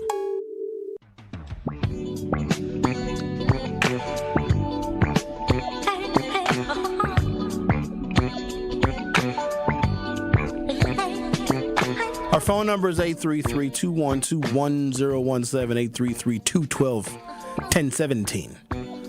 Talking about what you're supposed to do if you get pulled over by the police, and clearly the thugs are now joining the YouTube broadcast because the number of people per our YouTube poll that had been pulled over by the police in the past 12 months had hovered around, I don't know, 17%, 18%. Now it's at 21%. Go to youtube.com or open up your YouTube app from your smartphone or other mobile device. Search 1017 The Truth. Hit subscribe. And you'll be able to participate in our YouTube poll. Marvin texted us and said, "Good morning, Sherwin." Then he says, "Hello, Sherwin." Well, hello and good morning to you too, Marvin. Marvin goes on to say there's just too many riffraff in our society that can't manage their personal business, much less know how to talk to police. A different mindset, such as people walking around with bonnets and PJs. Y'all are just going to goad me into talking about a particular incarnation of social culture. There has been a dramatic decrease in academic performance and critical thinking since No Child Left Behind was signed into law somewhere around the turn of the century. And then something else happened and evolved, and I think it's because they formed these cohorts and these groups online where they kind of create their own rules for society, and they do whatever they want, and there's something unique. And I really wish some of you would talk to your children's teachers, especially if you have like a 5th grade, 6th grade child, 7th grade child. Talk to the teachers, especially those that have been teaching for 20 years, if they're still even left, because a lot of teachers, they leave the profession because the kids are so unruly that teachers leave the profession and they never go back to teaching ever again. In fact, teaching in the city of Milwaukee, with our public school, charter school, all the schools, we have such a teacher shortage, it has now reached critical. But y'all keep promoting the trades. The teacher shortage is more severe than the lack of people that we have in the trades, yet for some people, we're not encouraging our young people to go into the profession of teaching. But there's something that is happening right now where the kids fear consequences a level of 0. They don't care if they get suspended. They don't care if they get expelled. They don't care if a teacher, an administrator calls their mother or calls their father, because the mother or the father will then gang up on and threaten the life of the teacher, the principal, and the administrator. And then those people, those kids, okay, that don't care about consequences. And here's the other thing. They can't read. The literacy crisis is so bad in this country, I think it impacts voter turnout. The best voter turnout you're ever going to see in the highest, most high-profile, contentious presidential election will likely never exceed 75%. We're talking about an election where the fate of the world is going to be decided. 2028, that presidential election, right? The next time people go back to the ballot box to elect a president after Trump 2.0, we're lucky if we see 70% nationwide. The highest voter turnout we'll see 75%. And 75% is good, but 100% of the eligible voters should be turning out. That 25% that doesn't vote can't read. When the girls that ate gas station pickles and hot Cheetos had kids, what kind of kids do you think they were going to have? And it's happening. I've seen the videos of people on cruise ships. I've seen the videos because now people are uploading this stuff to the internet because black people think that everything that happens to us all of the time, if we are treated foul, if we are disrespected, if somebody is mean to us, if we get kicked out of a restaurant, it's because of racism. Nah, it's because of how we act. Some people feel that they have no obligation to respect any kind of authority. And I'm not here to tell you what to do, but I know that that probably won't work out well for you, but then you don't get to blame racism every single time you act irresponsibly, because here's what that actually does when you cry wolf. When there are real incidents of racial bias and prejudice and bigotry, people don't believe black people anymore because we cry racism every chance we get, even though we messed up. We did this thing wrong. Restaurant etiquette is one, because you know I'm sensitive about that, because going out to eat is like a, I don't know, it's not, I don't want to call it a hobby. That's pure big back behavior. But it's, you know, it's a luxury. And we got really great restaurants in the city. A lot of them are closing, but we've got really fine dining institutions. And the way we act sometimes in restaurants, we have no regard for other people, no regard for the fact that our server is trying the best they can, and then we don't tip, and then we're not happy with this and not happy with that. And then I recently come to find out there's a cohort of people, they'll go to a nice restaurant, no intention of paying. I'm serious. No intention. Make the reservation and everything, but they're going to find something to complain about so that their food is free. You're the worst kind of human beings I've ever seen. Don't go out to eat. Please don't. Or don't go with me. I don't like that now. They're going to find something wrong with the food, even though they ate it all. Hi, I ordered a salad, and you brought me a salad. But I thought the salad was going to have slightly more lettuce, so I don't want to pay for the salad. You brought me a cheeseburger with American cheese on it, but I really meant Swiss cheese. I mean, I ate it, but I don't think I should have to pay for it. Just so bad. And when this lack of just general respect, and I think it's even a lack of respect for themselves, and you guys know exactly who I'm talking about. You know who I'm talking about. And they defend bad black behavior. There's a moral reason why neighborhood cleanups happen, right? We have a whole bunch of different groups. There's even an organization called like Keep Milwaukee Green or Keep Milwaukee Beautiful. Imagine having a whole nonprofit organization with staff designed to pick up garbage that people throw on the ground. I can't do that. I have a moral obligation to making people who act and behave poorly feel comfortable. Because what we do is we just diminish who black people are as a culture and as a community. Like, we are helpless. We can't help but to act like animals. We can't help but to act like savages. We can't help but to throw our garbage on the ground in front of the very places in which we live and raise our children. We prove so many people right. And I don't even care about them. It's just disappointing to us as other black folks. But I see, I'm not going to let y'all goad me into this whole cultural thing. But what I don't want is for that cohort of people to take their disrespect for authority to the police and think they don't have to listen and think they don't have to comply and think that they can fight the police, and then they get shot. And now we have a whole nother racial incident where a white cop shoots somebody black. The Truth with Sherwin Hughes will be back for hour 3. Born September 17, 1946, Velma Cox understood the assignment. Raised by parents that believed everyone had a role in the work to uplift and empower the black community. This Milwaukee native carved out her path early in life. With a passion for the arts, Velma honed her skills in both music, visual art, set, and stage production design. While a student in high school, she immersed herself in the fight for civil rights. She joined the NAACP Youth Council level, protesting discriminatory and housing discrimination. Velma would work on an array of civil rights issues over the years. Her many passions informed her as an art educator, a graphic designer, and pre-press production artist for the Milwaukee Courier newspaper. Today, we honored the late Velma Cox for her many contributions to black media. This Black History Moment is sponsored by Educators Credit Union and Tayback Law. Did you know that for 80 years, Paralyzed Veterans of America has been a lifeline for our nation's veterans with spinal cord injuries and diseases like MS and ALS, and all people with disabilities? In just the last 12 months, PVA has funded research of the first non-addictive pain medication in over a decade, partnered with an award-winning sports anchor to fight for accessible medical care for women veterans, ensured all women with disabilities feel seen and empowered with help from a top cosmetic company.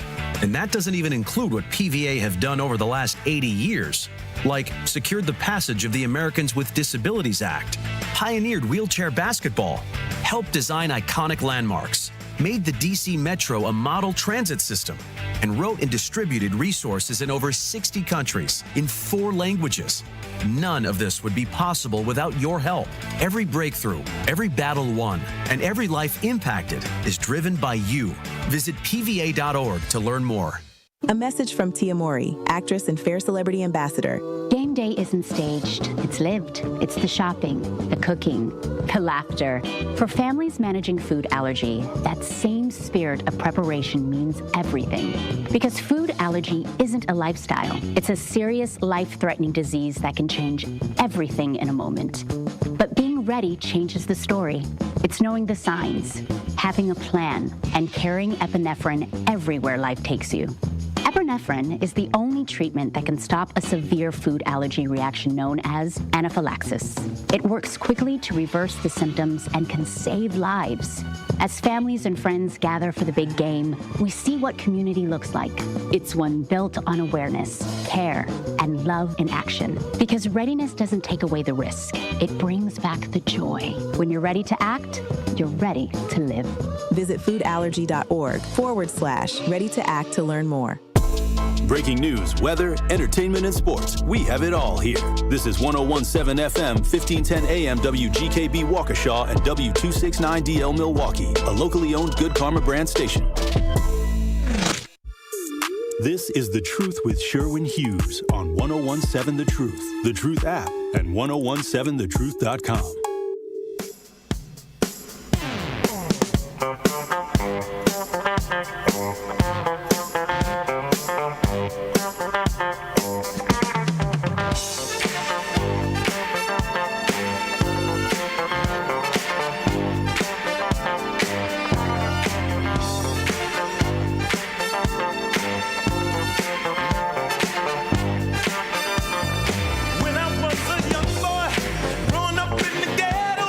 Welcome to hour 3 of The Truth with me, Sherwin Hughes. I've been going over what a preeminent defense attorney would recommend to his or her client if they were pulled over by the police. It also flows with the theme of our YouTube poll question of the day, and it's a surprisingly high number. The question is, have you been pulled over by the police in the last 12 months? And 21% of you have, and I'm curious as to how those interactions went and what you were pulled over for. Also continuing to go down my list of the appropriate way you were supposed to act when a traffic stop is being executed. There are rules we should follow. Some you don't follow the rules, and you can end up escalating a situation that oftentimes is not necessary. I also want to preview the president's State of the Union speech. I know most of you are not going to watch it, and quite honestly, I don't blame you. I'm more looking for, is he mentally stable? Is he going to wander? Is he going to meander? Is he going to drift? Is he going to lose his train of thought? What enemies is he going to name? Because Trump is shockingly honest with what he's going to do. What country are we going to bomb next? Don't you find it a little bit unusual? I'm going to get back to the rules you're supposed to follow when you're getting pulled over in a second. I probably should get back to those quickly because y'all seem to get pulled over quite a bit. For a president who, I think the one thing he campaigned on legitimately, because Trump has never really liked war. He doesn't like it. He does war differently. He does war like in the courts. That's how Donald Trump has battled and won and gotten his victories throughout his career. He sues everybody. He'd buy a building in New York and then would sue the state of New York because he had to pay property taxes and would end up winning. Trump is not known for supporting military conflicts. He was even against the wars in Iraq and Afghanistan. And he's on the record of not being a pro-war person, even when it was popular to be so. Have you ever wondered why we're going to war so much? Why he has not made any progress, even with his buddy-buddy friendly relationship with Vladimir Putin? No progress has been made on the war in Ukraine. That we now have military warships, essentially the USS Gerald Ford, our biggest, most prominent, most expensive piece of military equipment is just right outside of Iran, and he has threatened to do military harm to that nation while he's been shooting and bombing and blowing up boats off of the coast of South America. You ever wonder if something else is going on here? He remarked on his low approval rating, and I wonder if he's going to address that tonight during his State of the Union address, which he did already admit was going to be long.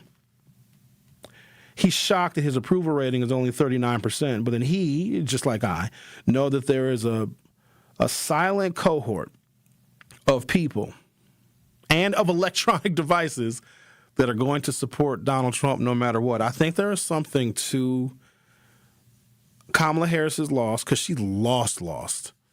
She lost the popular vote, she lost the Electoral College, and she lost all 7 battleground states. It was that part that made me think that all this voter fraud he had been accusing the other side of is something that he was doing, because we were always focused on the Democrats and voter fraud. Hasn't the whole conversation about voter fraud always been centered around Democrats? It's either illegals are voting, black people are double voting. This is why we have to have voter ID. This is why we have to limit our early voting in the state of Wisconsin, because it always surrounded Democrats doing all the cheating. And we never thought for a second that while we're always focused on the Democrat cities and the Democrat states and all the voter fraud, that the Republicans were doing it the entire time. I've got the details of what Doge actually did. You guys remember Doge when Elon Musk had his people going through the federal budget, just slashing and slashing and slashing? So a year later, you would think that we would feel the impact of those cuts. So I'm going to reveal what Doge actually did. I think that another silent supporter of Donald Trump's is election fraud, because all those tech bros that really were against him in 2016, Jeff Bezos hated Trump, and he used his paper, the nation's newspaper, the Washington Post, to constantly lambaste Trump. Jeff Bezos is now basically a member of the administration. Mark Zuckerberg, who got played by Donald Trump in 2016, that's when we found out that all those fake Russian troll accounts were able to buy political campaign ads and blast Hillary Clinton. And they were targeted ads. They targeted African Americans and talked about how Hillary Clinton was a part of the 1994 crime bill, that she didn't like black people, and our turnout was subdued in 2016. You also had the advent, I think, of more African Americans deciding they wanted to vote for and support Donald Trump.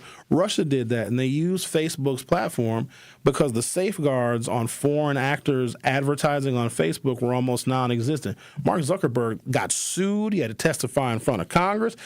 Donald Trump played him, and those Trump supporters that used the Facebook platform and their lack of rules and regulations on political advertising embarrassed him. Now Mark Zuckerberg is also damn near a part of the administration. There's something going on here now. And then that involvement with Elon Musk, whether it be Doge, or do you guys remember when Donald Trump turned the White House lawn into a Tesla dealership? He let Elon Musk bring Teslas to the White House lawn. That's when Donald Trump yelled out. He even said it wrong. I love Tesla. I think they helped him. I think they manipulated votes because we wouldn't know. If you changed Because in some counties in battleground states, the difference between Donald Trump and Kamala Harris might have been 10 or 15 votes. Either way.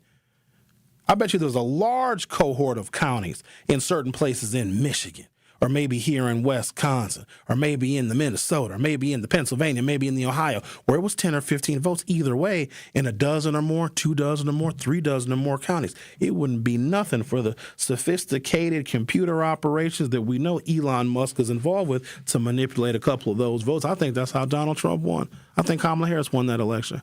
And all that voter fraud and all those investigations that turned up nothing was an excuse and a distraction to get us focused on Democrats. Because, you know, Democrats are the party for minorities, the black people party. So, of course, if there's going to be some cheating or some malfeasance, it's going to be the Democrats. People wouldn't even think for a second it was the Republicans that manipulated that election in 2024.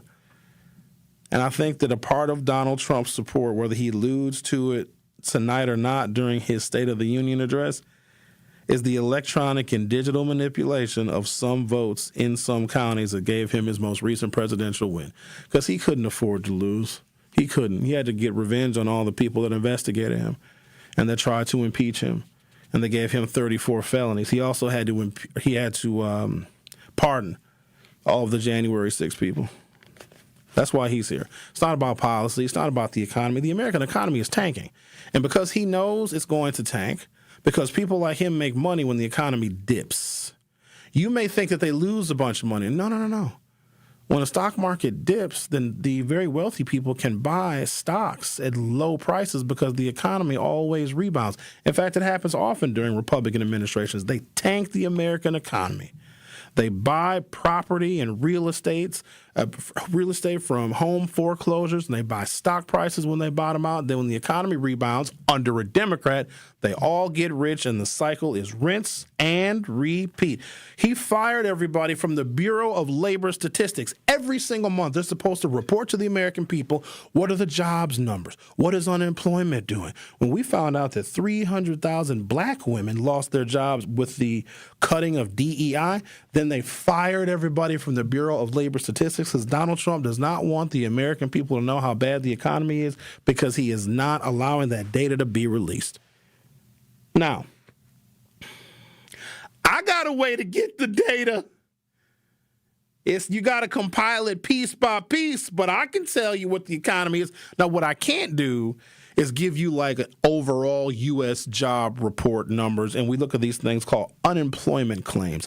How many more people filed for unemployment this week as opposed to last week? I don't have access to that data, and it would probably take me a month to get a single week's data because I have to go to all these different individual states and try and do open records requests for their unemployment data. Ain't nobody got time for that now.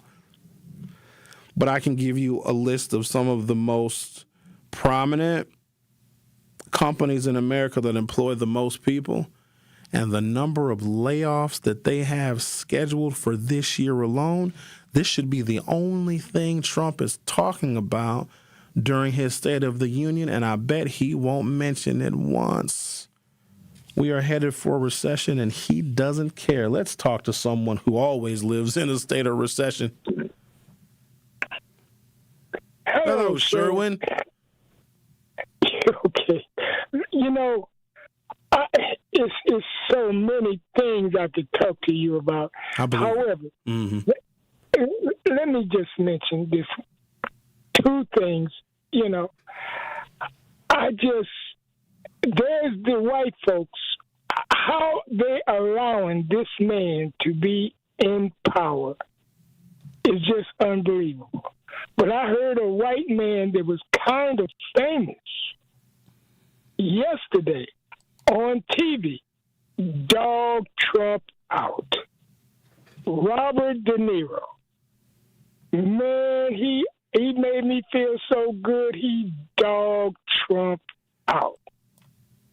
You know? And, you know, I can't, you said one thing, and this is it. One thing today that I just can't do. I can't stomach to watch that man all night. I mean, I can't stomach. He makes me sick when I look at him. And you expect me to watch this man for? No. I can't. No, Bob. I do not. Don't watch it. I don't expect anybody to watch it. I'm going to watch. I'm not going to watch all of it because I can't, just like you, but I got to watch a little bit. I can't do it. I can't. It makes me sick or too sick. And yeah, I appreciate if you watch it. Talk to you later, sir. Uh-oh. Wait a minute. Doggone it. I hope you hung up. Let me see. I did. I got it now. I hung up. I got it. All right, then. Got it now. Yeah, got it now. Yeah, you got. Okay. Like we do on the show, because we love you so very much, we want to give you a chance to be entered to win $5,000 courtesy of the award-winning 1017 The Truth and our friends over at Gruber Law Offices. In fact, right now. One call, that's all. Now's your chance to be our one call, that's all Gruber $5,000 giveaway entry for the day. That's right. We are going to enter you to win $5,000 courtesy of 1017 The Truth and our friends at Gruber Law Offices. Oh, we'll take caller number 7 at 833-212-1017. Caller number 7 at 833-212-1017, and you will be entered to win $5,000. Again, call number 7 at 833-212-1017. Remember, if you or a loved one has been injured in an accident, contact Gruber Law Offices today. You can visit them online at gruber-law.com. And, of course, for official contest rules, visit 1017thetruth.com. Call number 7. Enter to win 5 Gs. Don't go anywhere. I'll be right back. Don't touch that dial. The Truth with Sherwin Hughes will be right back on 1017 The Truth app, and 1017thetruth.com. The award-winning 1017 The Truth proudly celebrates Black excellence and the most monumental moments in our history. All month long, we're honoring the voices, the stories, and the achievements that have shaped our past, empowered our present, and continue to inspire our future. Tune in for Dr. Ken's Trivia, spotlighting powerful facts and moments you need to know, and Tori Lowe's Our Voices, Our Stories, amplifying the youth, perspectives, and lived experiences that define who we are. Tune in all month long as 1017 The Truth lifts up the legacy, the brilliance, and the power of Black history. Because Black history isn't just history, it's happening every day.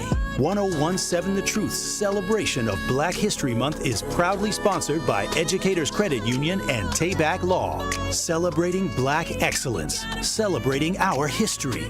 All month long on 1017 The Truth. 70 million people in the U.S. have learning and thinking differences, like ADHD and dyslexia. Each has their own story. This is ours. At first, I thought it was just a phase. Then schoolwork became a struggle. Emotions got bigger, and my kids started falling behind. I felt alone, like I was lost in the dark trying to find answers. Then I learned about Understood.org, a nonprofit empowering parents and kids like us. It was like we had a light to show us the path ahead. Whenever new challenges came up, their guidance helped us figure out our next step. We still have tough days, but now we have direction. And I have the tools and resources I need to help my child thrive. No matter where you are on the path, Understood can help you keep moving forward. Visit understood.org/yourpath today. Life's better with Drive My Way from American Family Insurance, because we know it's more than just a car. It's your escape pod, your adventure mobile, your memory maker. And we help protect the dreams that drive you. Personalize what you pay for auto insurance and you could save between 10 and 35%. American Family Insurance. Get a quote and find an agent at amfam.com. Products, pricing, and availability vary based on the way you purchase insurance and by state. Unsafe driving behaviors may increase your rate. American Family Mutual Insurance Company, SI, and its operating companies, 6000 American Parkway, Madison, Wisconsin. We need to optimize the PID controller for smoother robotic movements. Our data analysis shows a significant correlation between the variables in both control groups. The test shows you've experienced an acute myocardial infarction. As you'll see on the syllabus, this course will largely focus on the Mesozoic era. Get your child the access every child deserves. Enroll your K through 8th grade child by February 28 at Milwaukee College Prep, mkeprep.com/enroll. Wisconsin is as hard-working of a place as you'll ever find. People here are tough, but even the toughest among us need help after a serious accident. At Gruber Law Offices, we won't stop fighting for you and your family. One call, that's all. Prizes, exclusive experiences, even cash money. You want it? We've got it. Find a list of all contests and official rules by visiting truthcontests.com. That's truthcontests.com. This is The Truth with Sherwin Hughes on 1017 The Truth, The Truth app, and 1017thetruth.com. 1017thetruth.com.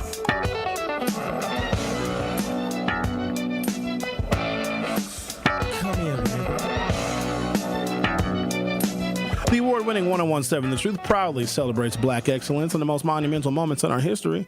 All month, or for 4 more days, we're honoring the voices, the stories, and the achievements that have shaped our past, empowered our present, and continue to inspire our future. Tune in to Dr. Ken's Trivia, spotlighting powerful facts, and Tori Lowe's Our Voices, Our Stories.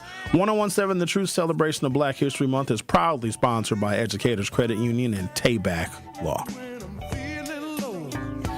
All right, we're talking about what you're supposed to do and not do when you get pulled over by the police and the changing of modern policing post-George Floyd.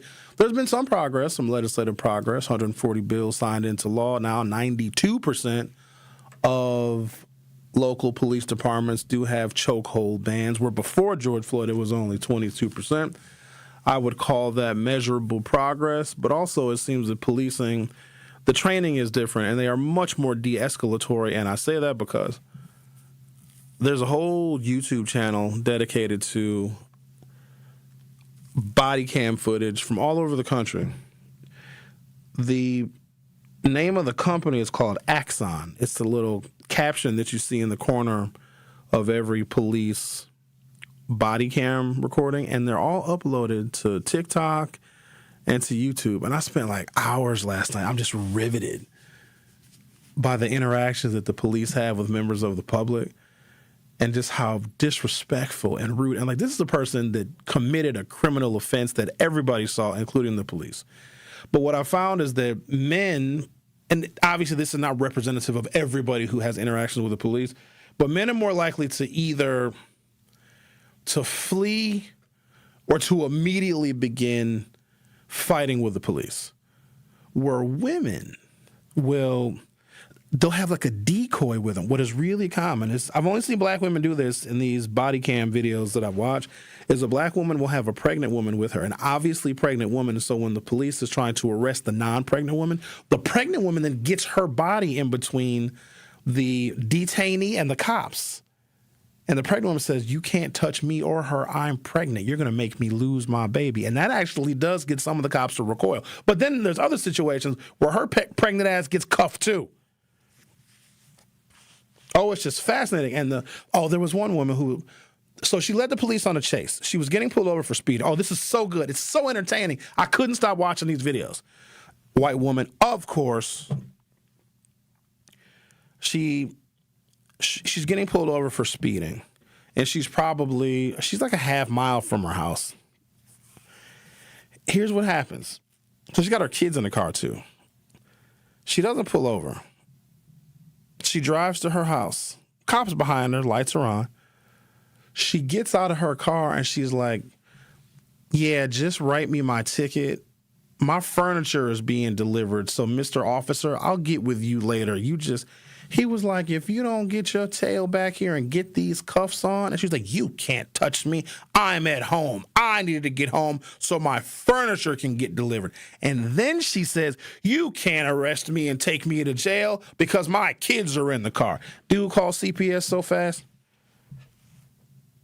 There's no way I could be a cop. There's no way. And I think far too many times we as members of the public, especially black people, when we see a negative interaction, a physical interaction between the police and a member of the black community, y'all need to look at the whole situation because we are the worst. And these women are like, you can't touch me, I'm a woman. You can't search me, I'm a woman. Don't touch me. And I start screaming bloody murder. And I want a sergeant to show up.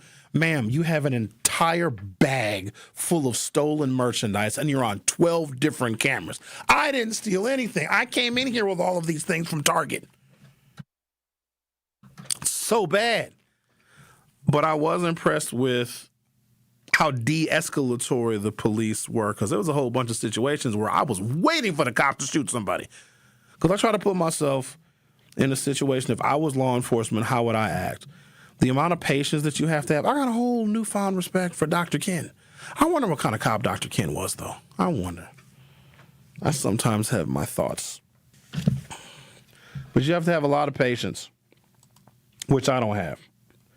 You have the right to remain silent. Use it. If you were pulled over by the police, you are never required to answer investigatory questions. Your magic phrase, and please remember this, I choose to remain silent and respectfully decline to answer any questions. Provide only what is legally required during a traffic stop, which is your driver's license, your registration, and proof of insurance. So in Wisconsin, there is not separate registration that needs to be that's required because your license plate is your registration. So just remember that. If you're asked casual questions like, where are you coming from? Where are you headed? And what do you do for work?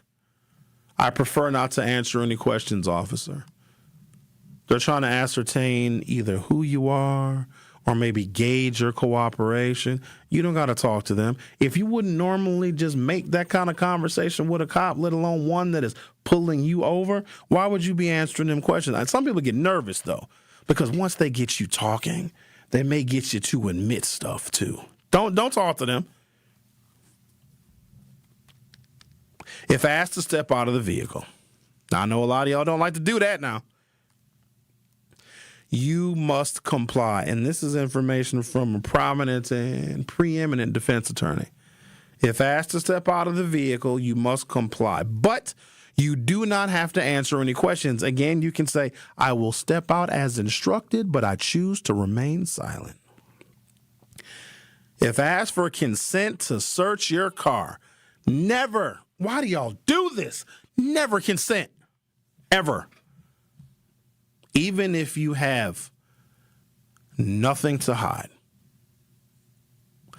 Some of you might think, well, and they can be very convincing. Like, look, I just want to make sure you don't have anything in the vehicle. And they may say something like, well, just for my safety and your safety, I'm going to take a look. It won't even take very long. You are a whole fool.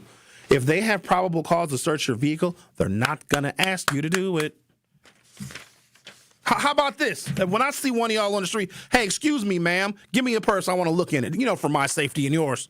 You'd probably say no to me, right? You don't have to consent to a search. Because what if you're thinking like, okay, I'm going to be cooperative and I'll let the cops search my vehicle. And then you don't have anything in your vehicle, right? Like you don't. Or maybe somebody drove your vehicle yesterday and you forgot about that. And maybe they left something in your vehicle that you don't know nothing about. And, of course, you say, oh, sure, officer, you can search, thinking that you're being a nice person and a good citizen. You want to show this police officer that you're cooperative, mostly because you're scared. And then you hear that sound. Remember, you ain't got nothing in your vehicle. You know that your vehicle ain't nothing in there. You ain't leave nothing in there. But maybe you forgot. You let your little baby daddy drive the vehicle yesterday. You let your 3-time felon younger brother drive your vehicle yesterday to go get some blunt wrap. You forgot about that. And the cop says that magic sound. You know what that sound is. Uh-oh. When you hear that, when they searching your vehicle, what is this here?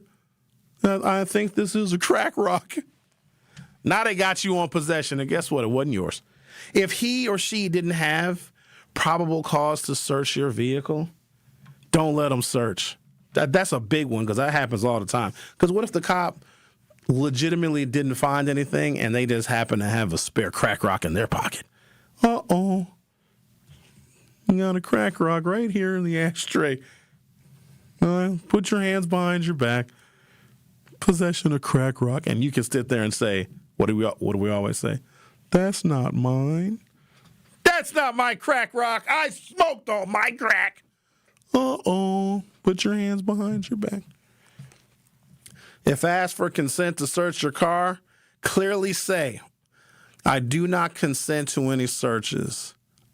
This does not make you suspicious. It preserves your legal defenses and forces police to rely on actual probable cause. Even if they search anyway, your refusal protects you legally later. Now, here's a big one.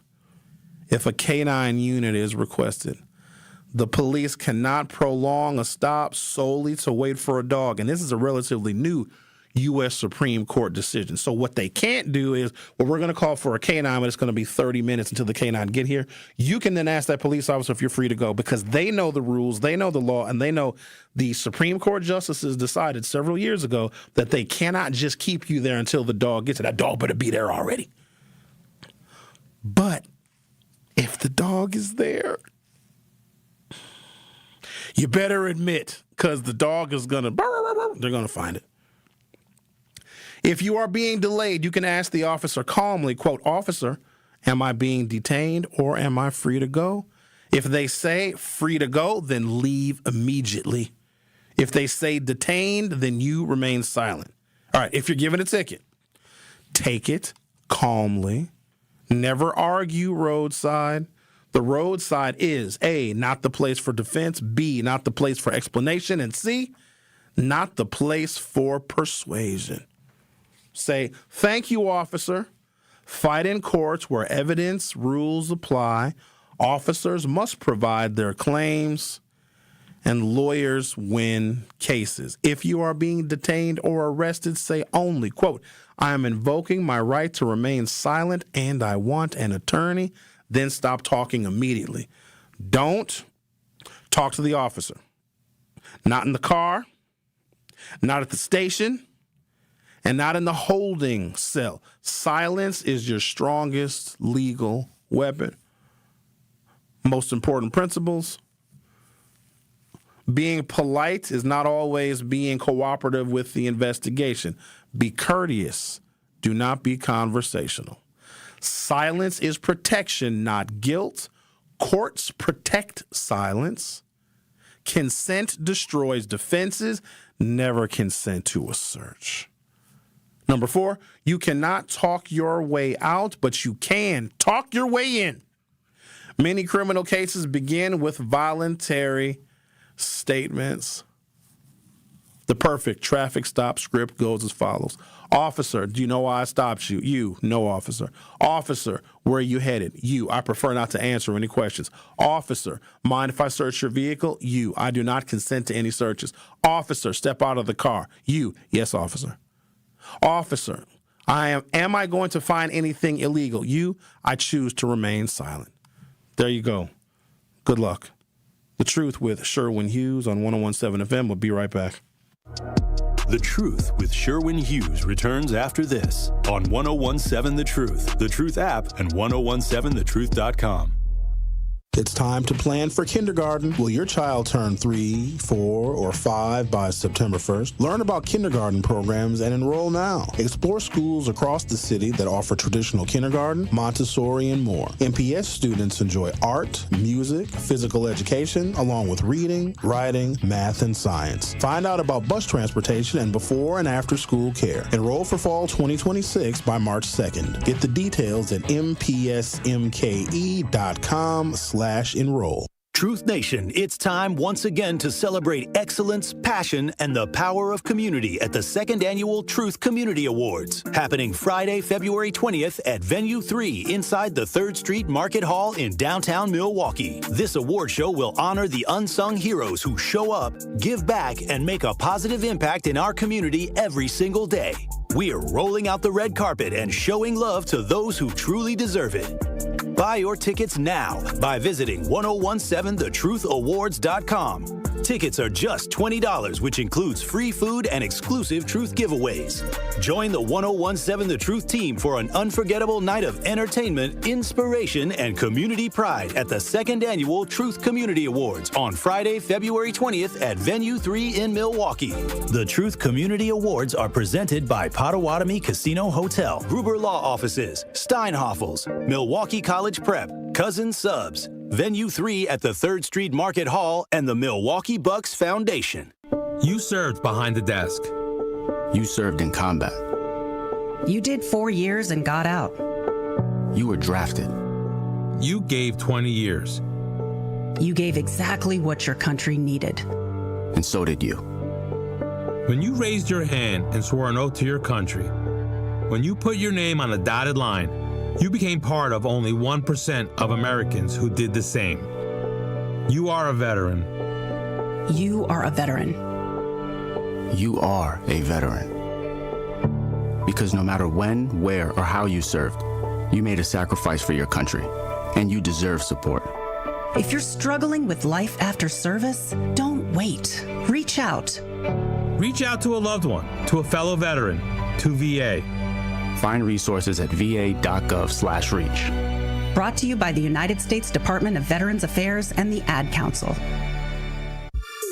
This is The Truth with Sherwin Hughes on 1017 The Truth, The Truth app, and 1017thetruth.com. Tonight I wanna hear you screaming.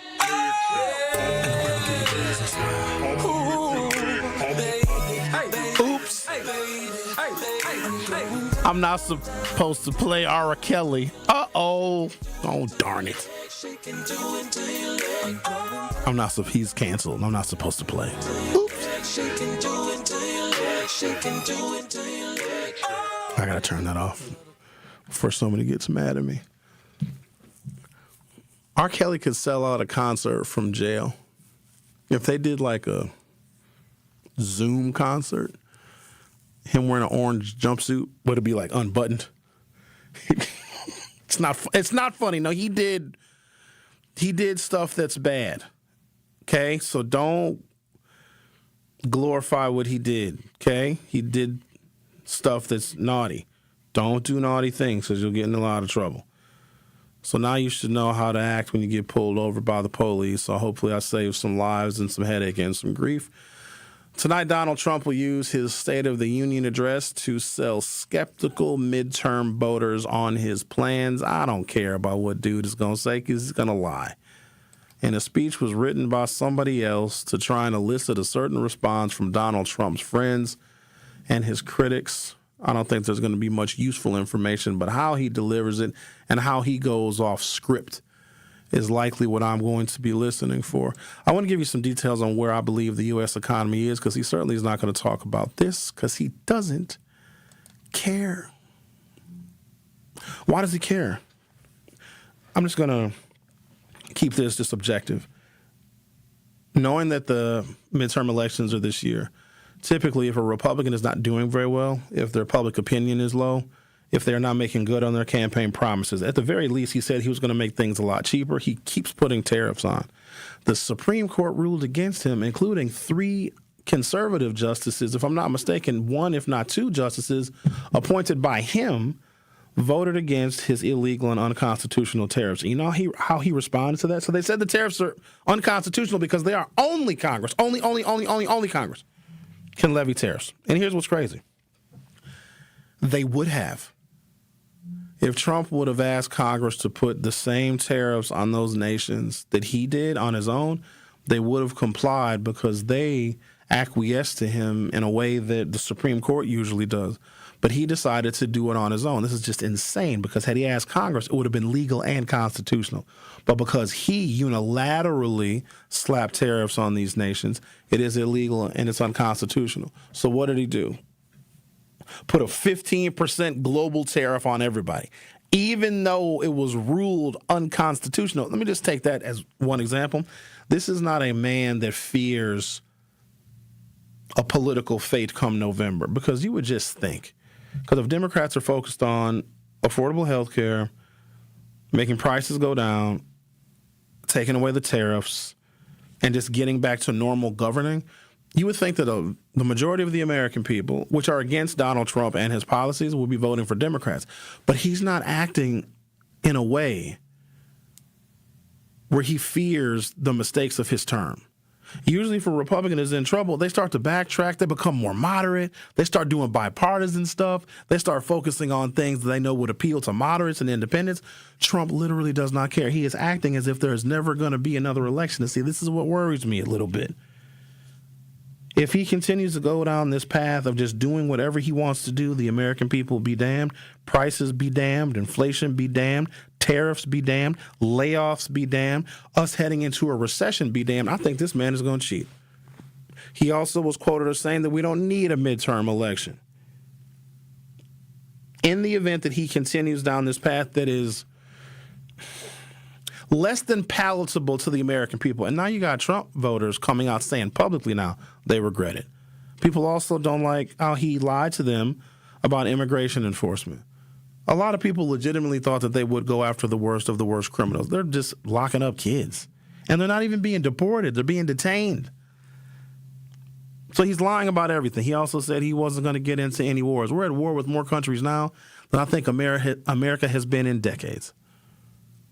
And he's going to continue to do these things with zero respect for the fact that if the Democrats get control of the House, and now the Senate is in play. The Senate was never in play because the Republicans had a favorable map. Now they're thinking the Democrats might get control of both houses of Congress. If that's the case, Trump is screwed. But for some reason, he's not worried about it. I think he's not worried about it because something is going to happen. You also should know that in Fulton County, Georgia, Georgia, the state where he needed 11,780 votes, and he actually called and asked the Secretary of State for those votes, and the Secretary of State recorded the conversation. Remember that? The federal government, the FBI, has seized voting machines from Fulton County. He's going to try and federalize the elections. So I don't think he needs to worry about his low approval ratings and a bad economy and us going into a recession and all of these jobs and companies and corporations laying people off. I don't think he cares because there's a trick up this man's sleeve. All right, let's see what we got. Major layoffs announced for 2026. These are confirmed. And these are not all of the layoffs that we're going to see this year. Amazon is laying off 16,000 people. Corporate restructuring, AI-heavy investment, which is going to cost people their jobs, and they're flattening and reducing their management. Meta, or Facebook, laying off 1,500 people. Reality Labs cuts pivot toward AI and wearable devices. Microsoft is cutting between 11,000 and 22,000 jobs. IBM is laying off 2,700 people. Salesforce is laying off 4,000 people. Target is in trouble. I don't know if y'all did this. Somebody did a number on Target because Target is about done. Is that boycott? Y'all still boycotting Target? They're laying off 1,800 people. Walgreens. We had some Walgreens here close. Y'all got mad at that. They're laying off 600 people. UPS. 30,000 projected layoffs. They say that's the beginning of how many people UPS plans to lay off. Manufacturing, which, Donald Trump said he was going to bring the manufacturing back. Well, that's the whole reason for the tariffs. If products that are made in other countries that have to come into the United States are tariffed, well, then Americans could be building and making and manufacturing those products to where we can just employ American people and we don't have to get things from China. The manufacturing sector. Panasonic Holdings is laying off 2,000 people. Mercic, which I've never heard of, they're a shipping company. They're laying off 1,000 people. General Motors is laying off, the minimum number they say is 1,500 people. Oh, I like this. It says EV transition. I like electric vehicles, in case you didn't know.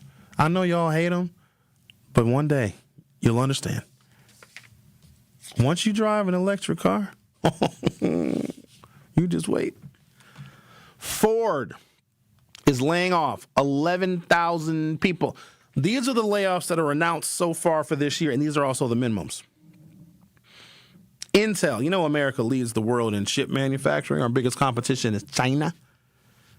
Donald Trump, well, Joe Biden put a lot of money, a lot of federal money, federal investment into Silicon Valley so that we can maintain our status as a number one chip maker.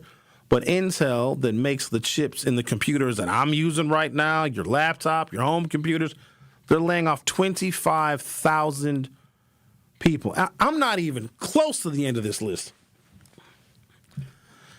Citigroup is laying off 20,000 people. What is not included, ladies and gentlemen, is your cities and your towns and your employers. Here's what you're going to start to see in Milwaukee. More restaurants are going to go out of business. More bars are going to close.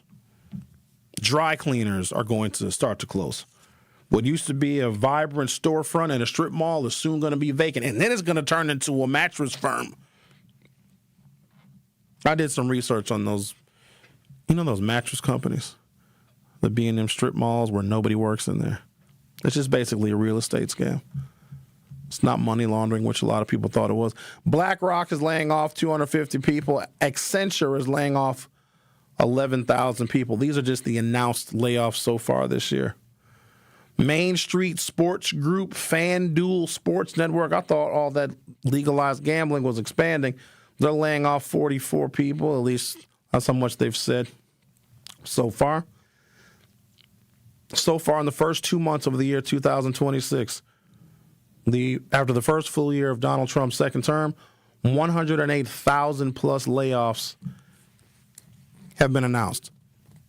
Do you know the last time America had that many layoffs? And this is what I want to put in perspective for you, which Trump is probably not going to mention tonight. He's going to lie to you about this. The last time we had 108,000 layoffs was during the Great Recession in January of 2009. We right now are where we were on the heels of the Great Recession in 2009. But now it's even worse. Let me tell you why. Because now people are getting measles. Add measles to it as well. All right, I'm going to take a break, come back. Talk to Al on the other side. The Truth with Sherwin Hughes will be right back. Don't touch that dial. The Truth with Sherwin Hughes will be right back on 1017 The Truth, The Truth app, and 1017thetruth.com. Join me every Friday at 11 a.m. for the Milwaukee Experience with Sherwin Hughes, presented by Visit Milwaukee. We're a city that knows how to celebrate, where the calendar is packed with festivals, the plates are piled high with flavor, and a lakefront sunrise sets the stage. Here in Milwaukee, every street leads to something worth savoring, a place that welcomes you with open arms and where joy is shared in bites, beats, and cheers. The Milwaukee Experience every Friday at 11 a.m. exclusively on The Truth with Sherwin Hughes, presented by Visit Milwaukee. Life's better with American Family Insurance because we know you love working weekends. If it means working on your dream home, both inside and out.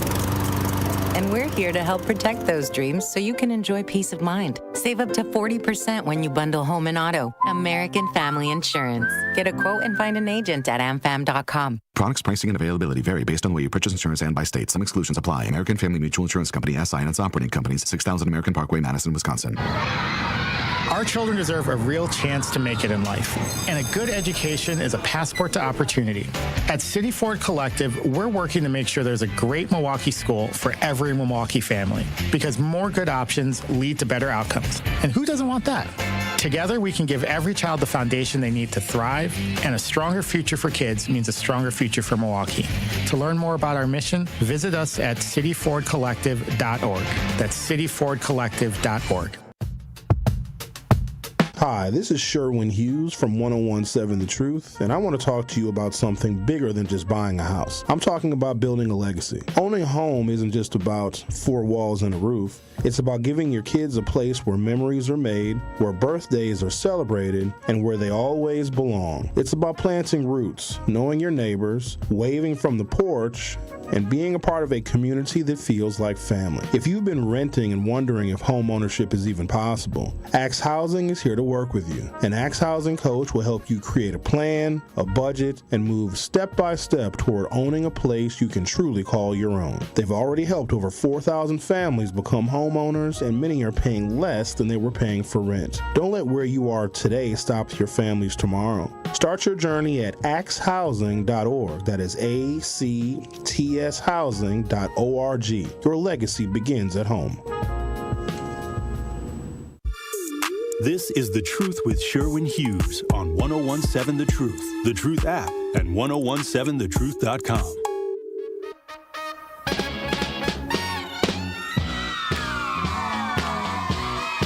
Hi, this is Sherwin Hughes from 101.7 The Truth, and I want to talk to you about something bigger than just buying a house. I'm talking about building a legacy. See, owning a home isn't just about four walls and a roof. It's about giving your kids a place where memories are made, where birthdays are celebrated, and where they always know they belong. It's about planting roots, knowing your neighbors, waving from the porch, and being a part of a community that feels like family. If you've been renting and wondering if home ownership is even possible, Axe Housing is here to help. An Axe Housing coach will help you create a plan, build a budget, and move step by step toward owning a place you can truly call your own. They've already helped over 4,000 families become homeowners, and many are paying a lot less than they were paying for rent. So don't let where you are today stop your family's tomorrow. Start your journey at axhousing.org. That is ACTS housing.org. Your legacy begins at home. Hello, Al. How are you doing today? You know, I'm doing very well, and I hope everybody is having a wonderful day. My question is have you noticed that everything a racist white man touch always goes down the toilet? I'm starting to think they didn't take their Zoloft or they mood stabilizers or their Prozac.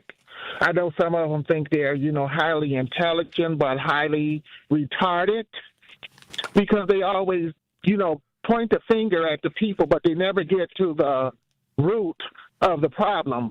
So now they have the green light for their racism, but one of their kin folks who probably acting like they drinking Mad Dog 2020 and Wild Irish Rose and Night Trainer. Let's not forget Imperator if you got 4 bottles.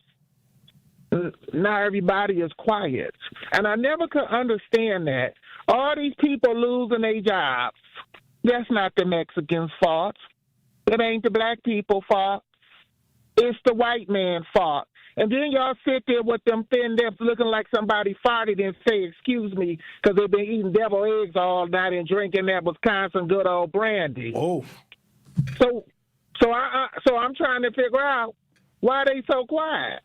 That's what y'all voted for it. And I know a lot of you black men voted for this too, but the only reason y'all voted for it is because you wanted to walk in the white man's shoes, but you didn't have the intelligence and the self-esteem to walk with your head high. That's why some of you are in the same zip code and in the same tax bracket. And your progression hasn't changed neither for you black people who voted for it. So all I can say is, Vesta, congratulations to you.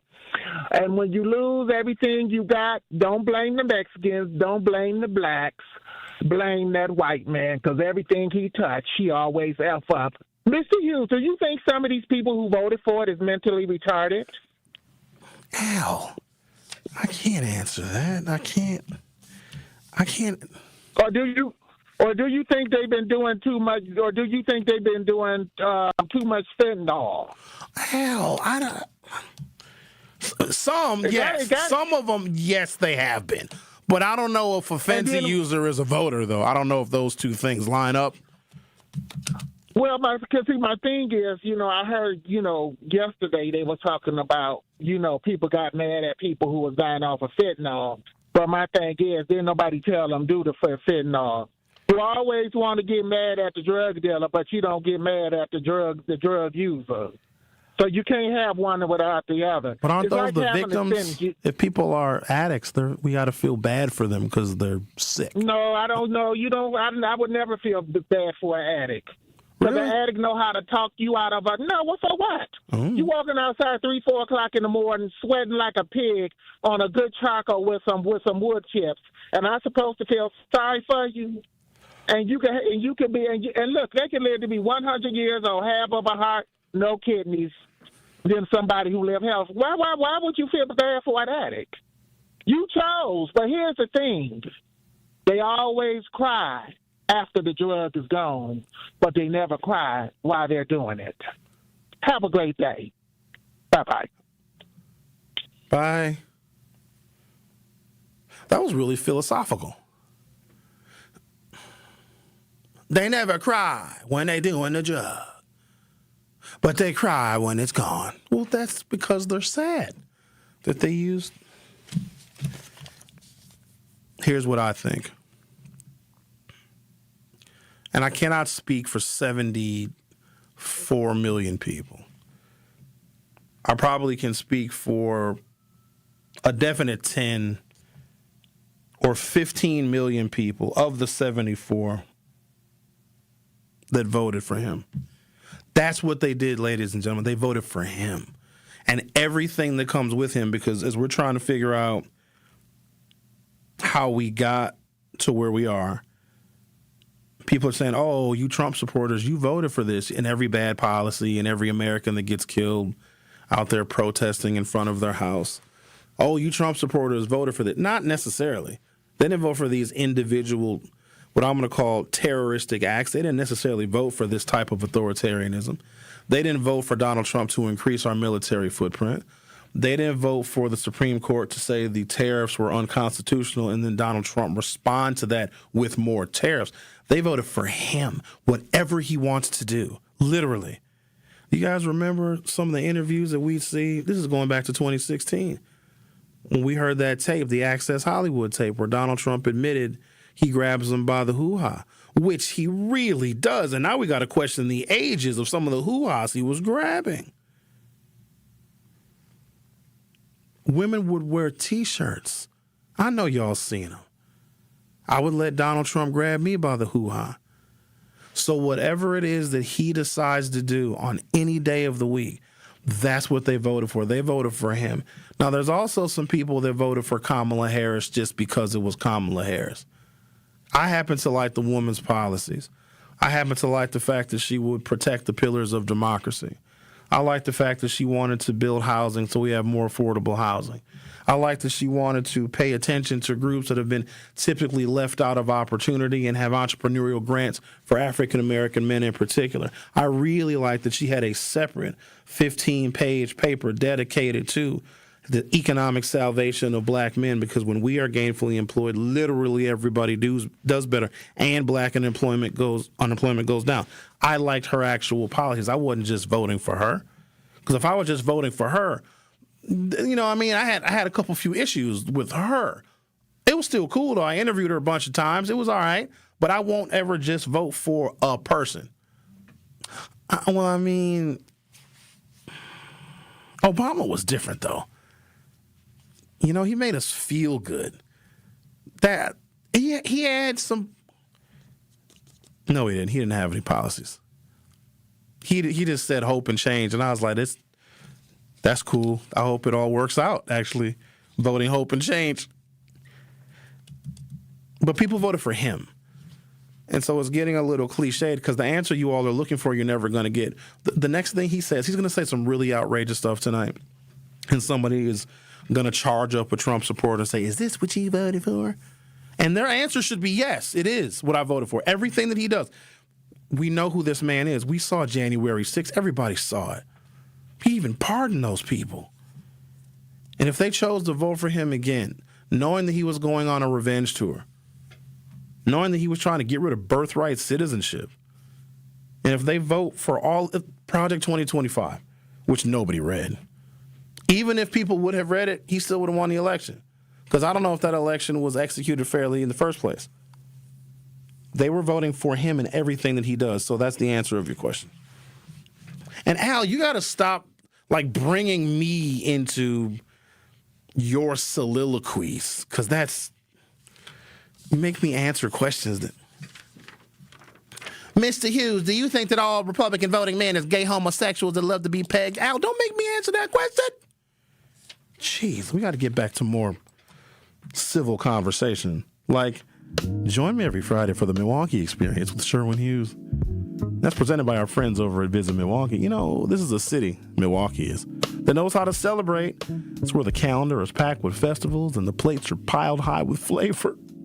The lakefront sunrises set the stage for unforgettable days. You ever been out so late that you are out when the sun comes up? That's always fun. See, here in Milwaukee, every street leads to something worth savoring. It's a place that welcomes you with open arms, where joy is shared through delicious food, incredible music, and cheers for our favorite teams. Giannis, please don't leave us. Please. The Milwaukee Experience. It's every Friday at 11 a.m. exclusively on The Truth with Sherwin Hughes, presented by our friends over at Visit Milwaukee. If you want more information about where to go and what to do and what's happening in our city, go to visitmilwaukee.org. What do we learn today? Be respectful when you get pulled over by the police. We are seeing as many layoffs right now as we've seen since January 2009 during the Great Recession. And policing, even if we don't want to admit it, has gotten a little bit better since George Floyd. Thanks for listening. Bye-bye. This Black History Month, 1017 The Truth, opening up the mic to Milwaukee's youth. Young boys and girls sharing what Black history